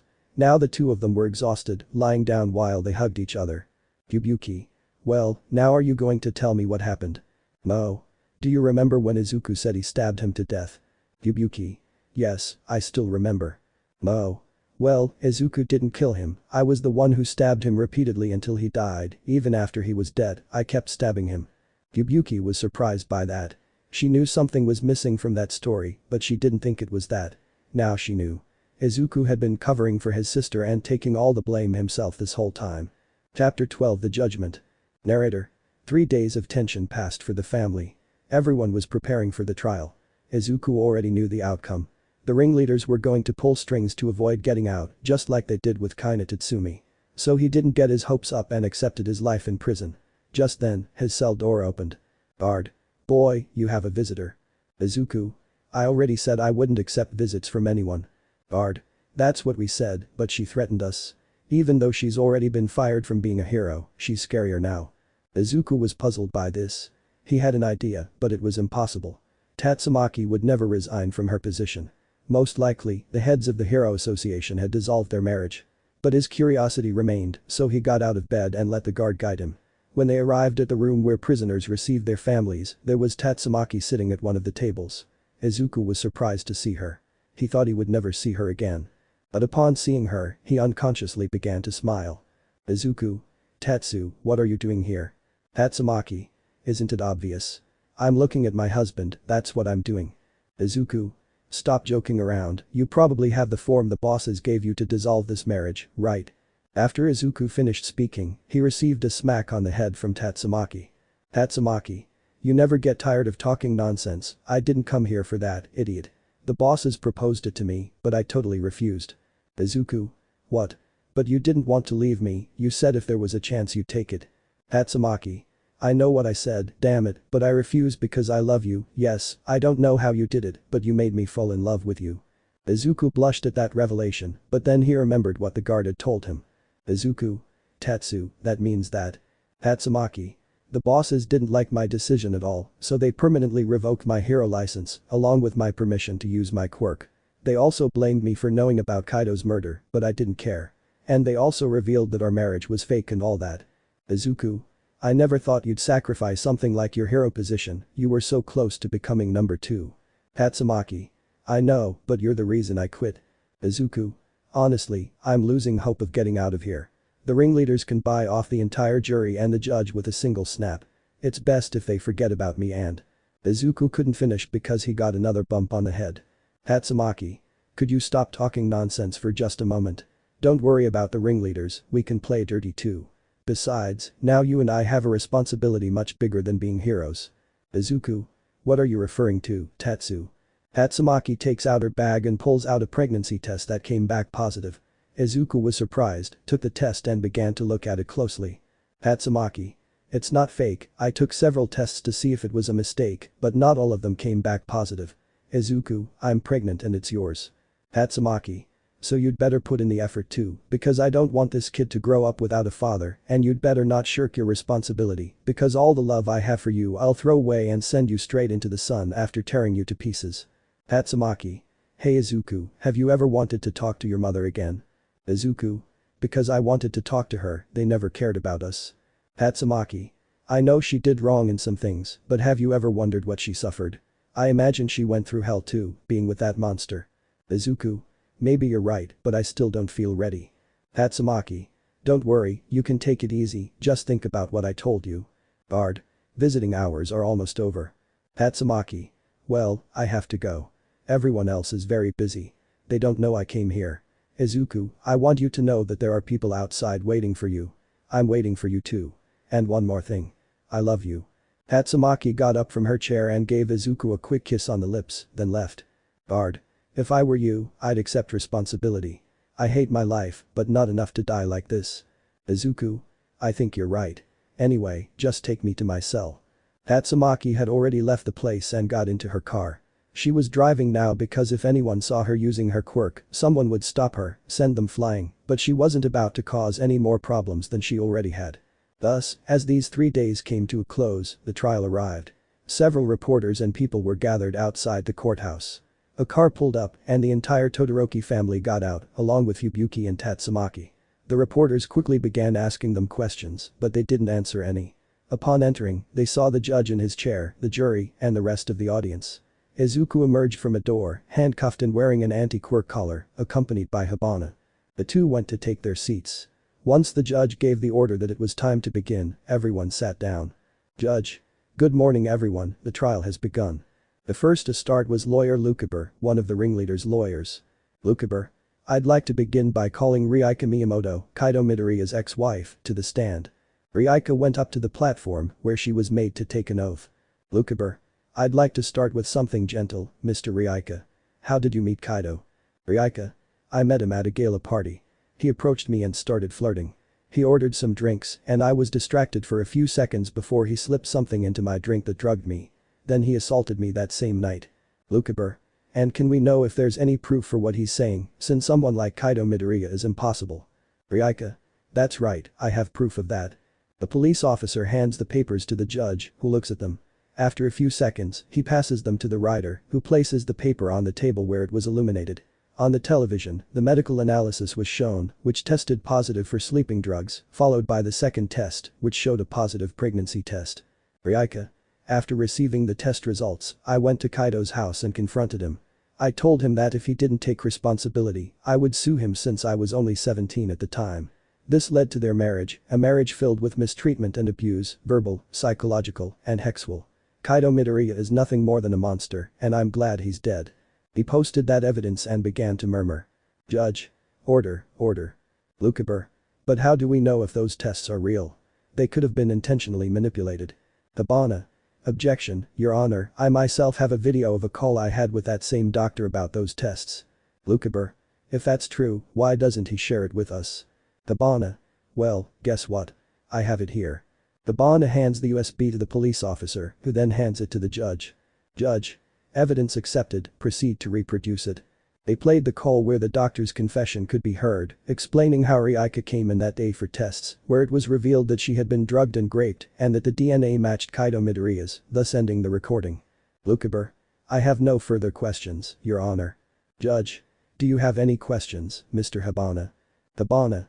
No, Your Honor, but I would like to call someone else to the stand. Judge. Accepted, please take a seat, Mr. Uraraka. Uraraka went to take the seat where she had been before she was called, then Hibana stood in front of her. Hibana. I would like to call Mo Midoriya to the stand. Mo got up from his chair and went to the place once Hibana started asking him questions. Hibana. Mo, how was life from the day you were born? Mo. It was hell, is the only word she could say. He never loved us. He treated us like his punching bags, and the torture got even worse when our quirks came out. We were subjects of his experiments, but when Mom left home, the hell intensified. He did whatever he wanted with me, even abusing his own daughter, to the point that I got pregnant. But when he found out, he tried to kill me. All of that happened the same night he was killed. Lucifer. Objection. There is no evidence against that. Mo. Actually, yes, right here pulls out a USB drive, right here is the truth about what happened that night. Lucifer. Objection, we were never notified about that test. Judge. Denied, proceed to put her in. They started putting her on, and they could see how Mo was eating peacefully until Kaido arrived and delivered the first blow with a Nobel Peace Prize. The first blow jolted everyone from their seats, so brutal was the scene they were witnessing. One of the most beloved people was being massacred, her own daughter, who was pregnant with his child, which made it all the more sickening. Just as Kaido was about to deliver the final blow, Izuku lunged at him, plunging a knife into his shoulder. This sent Izuku crashing to the table. When he turned back to Mo, she stabbed him with another knife, this time knocking him down, and began stabbing him until he died. Now, Izuku can be seen approaching her, taking the knife and burning it. Afterward, he simply hugged her and said, "Don't worry, your older brother will take care of everything." Mo. As you can see, I was the one who actually killed Kaido Midoriya. My sister, he only blamed her so I could live without problems. Don't blame him, I'm the one who should be in a cage, not him. Judge. We'll take a short break so the jury can decide. Mo. In fact, Your Honor, I would like to call Izuku Midoriya and have him tell us what happened. Furthermore, I have one last piece of evidence where the ringleaders and the heads of the Hero Association were aware of all this, but they never did anything. Lucifer. Objection, Your Honor. Judge. Denied, your request will be granted, Mr. Hibana, but we'll see about that later once the break is over. The jury rose from their seats and went to their private room, as did the judge. They were discussing whether you were guilty or innocent when some people entered, left some suitcases, and then left. When the jury opened the suitcases, they saw that they contained a lot of dollars. Jury 4. Well, we already know what the final answer will be, right? JURY7. Apparently so, it's a shame, he was a good hero. Then a person came in and left a letter for the entire jury. Once that was done, they left. The jury, puzzled, opened the letters.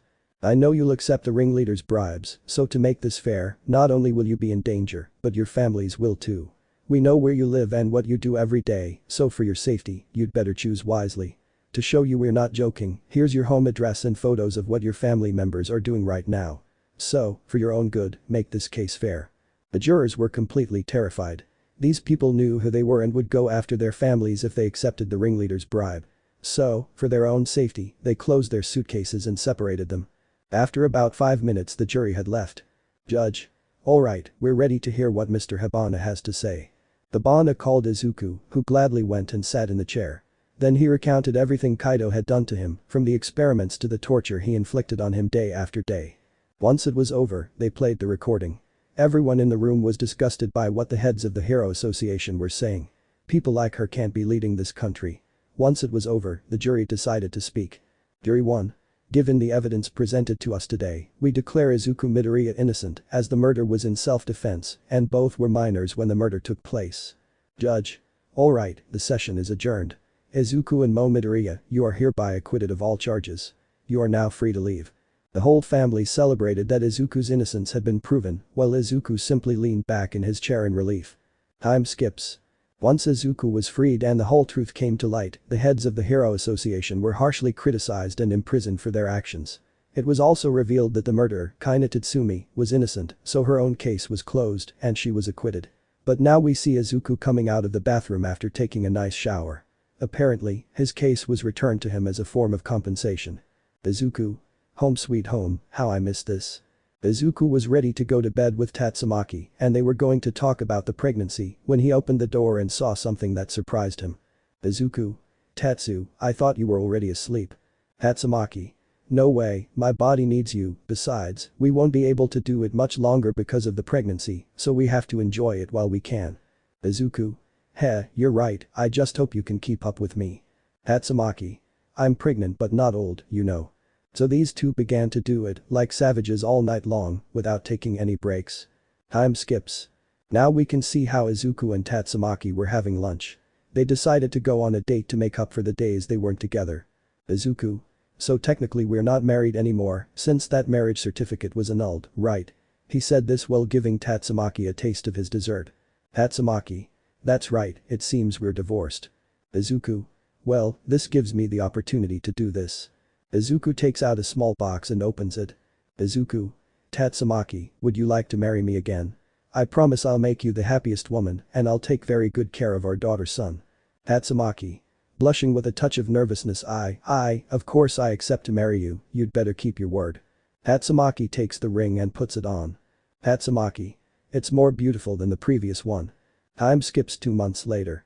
Now we are sitting in a chapel. We can see Izuku at an altar and behind him are Enji, Natsuo, Shoto, Yamakumo and Hizaki, all dressed in elegant suits. The place is filled with the family's friends and relatives. Then the doors open and Tatsumaki enters in a wedding dress holding a bouquet of flowers. Behind her came Eri carrying a cushion where the rings were placed. When she reached the altar, she stood next to Izuku, while behind her were her sister, whose belly looked a little swollen, Mo, Rei, Fayumi, and Ryuka. Yes, she was there too. It seemed that after the trial, the siblings began to gradually approach their mother. Izuku. You know, sometimes I wonder how you let him get your sister pregnant. Tatsumaki. It was either that or a stranger doing it. Then the father appears, is it Tuya? Yes, he was the one who found a father, but he forgot, so now he's acting as one. Shoto. I never imagined seeing Tuya dressed as a dad. Natsuo. It was either to be castrated by mom and Fayumi. Enji. Poor thing, he must be burning up. Tuya. Today, two beautiful souls of God will unite their lives, reads what is written to support each other, love each other, hate each other, endure each other, and… Tatsumaki. Can you get to the point, please? Tuya. Alright, fine.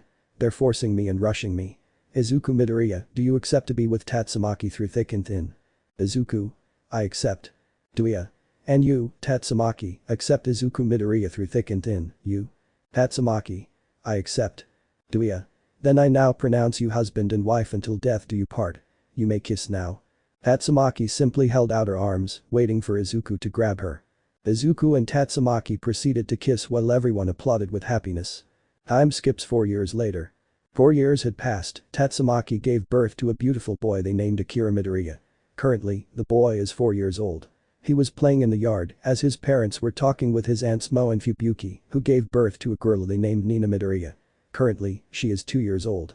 He was playing until his body began to catch fire. He was scared but then calmed down when he saw that it didn't hurt him. Akira. Great, I awakened my quirk. I'll show it to the others. But then his fire detaches from him, forming a humanoid figure almost at his height. Akira. Amazing. The rest of the family was chatting calmly until Akira entered, completely excited. Akira. Mom, Dad, Aunt Mo, and Fubuki, my quirk has awakened. Izuku. Seriously, champ, what is it? Show me. Akira. Very well, friend, they are my family. In a small whirlwind of fire it appeared, and when it disappeared it revealed the humanoid figure. Everyone was surprised. Tatsumaki. Honey, what is that and why is it with you? Akira. It's my quirk, Mom. I was playing peacefully until I caught fire. The fire began to take shape and that's how Cerilage manifested before me. Fubuki. Cerilage. Akira. That's its name, it's amazing, not only did I awaken my quirk, it also has a life of its own. Izuku. There are cases where quirks become self-aware, but they are few and far between. I suppose this is one of them. Mo. Is it safe for Akira to be with him? What happens if he gets hurt? Izuku. I don't think so, just look at how much fun they're having playing. Then Nina begins to wake up. Yubuki. Look who finally decides to get up, Akira. Why don't you introduce us to Sarilage so we can get to know each other better? Akira. So, Sarilage, I'd like to introduce you to my family. Izuku. You still can't believe you're a mother? Talking to Tatsumaki. Tatsumaki. I honestly never thought I'd get this far, thank you so much for staying with me. Izuku. I can say the same about you, I love you. Tatsumaki. I love you too. So these two shared a short kiss. Akira. Oh no, mom and dad are going to start again. Akira and Sarilage make signs of disgust. Tatsumaki. Hey, it's normal. Anyway, you'll understand someday when you have a girlfriend. Akira. No, I'll never have a girlfriend. Izuku. Be careful what you say, it might come true. Akira. Well, much better. Mo. Oh kids, why don't you take Nina out to play since she's awake? Just be careful. Akira. Okay Aunt Mo, come on Nina, let's go play. Akira takes Nina and they go off to play, followed by Sarilage, while being watched by the other adults.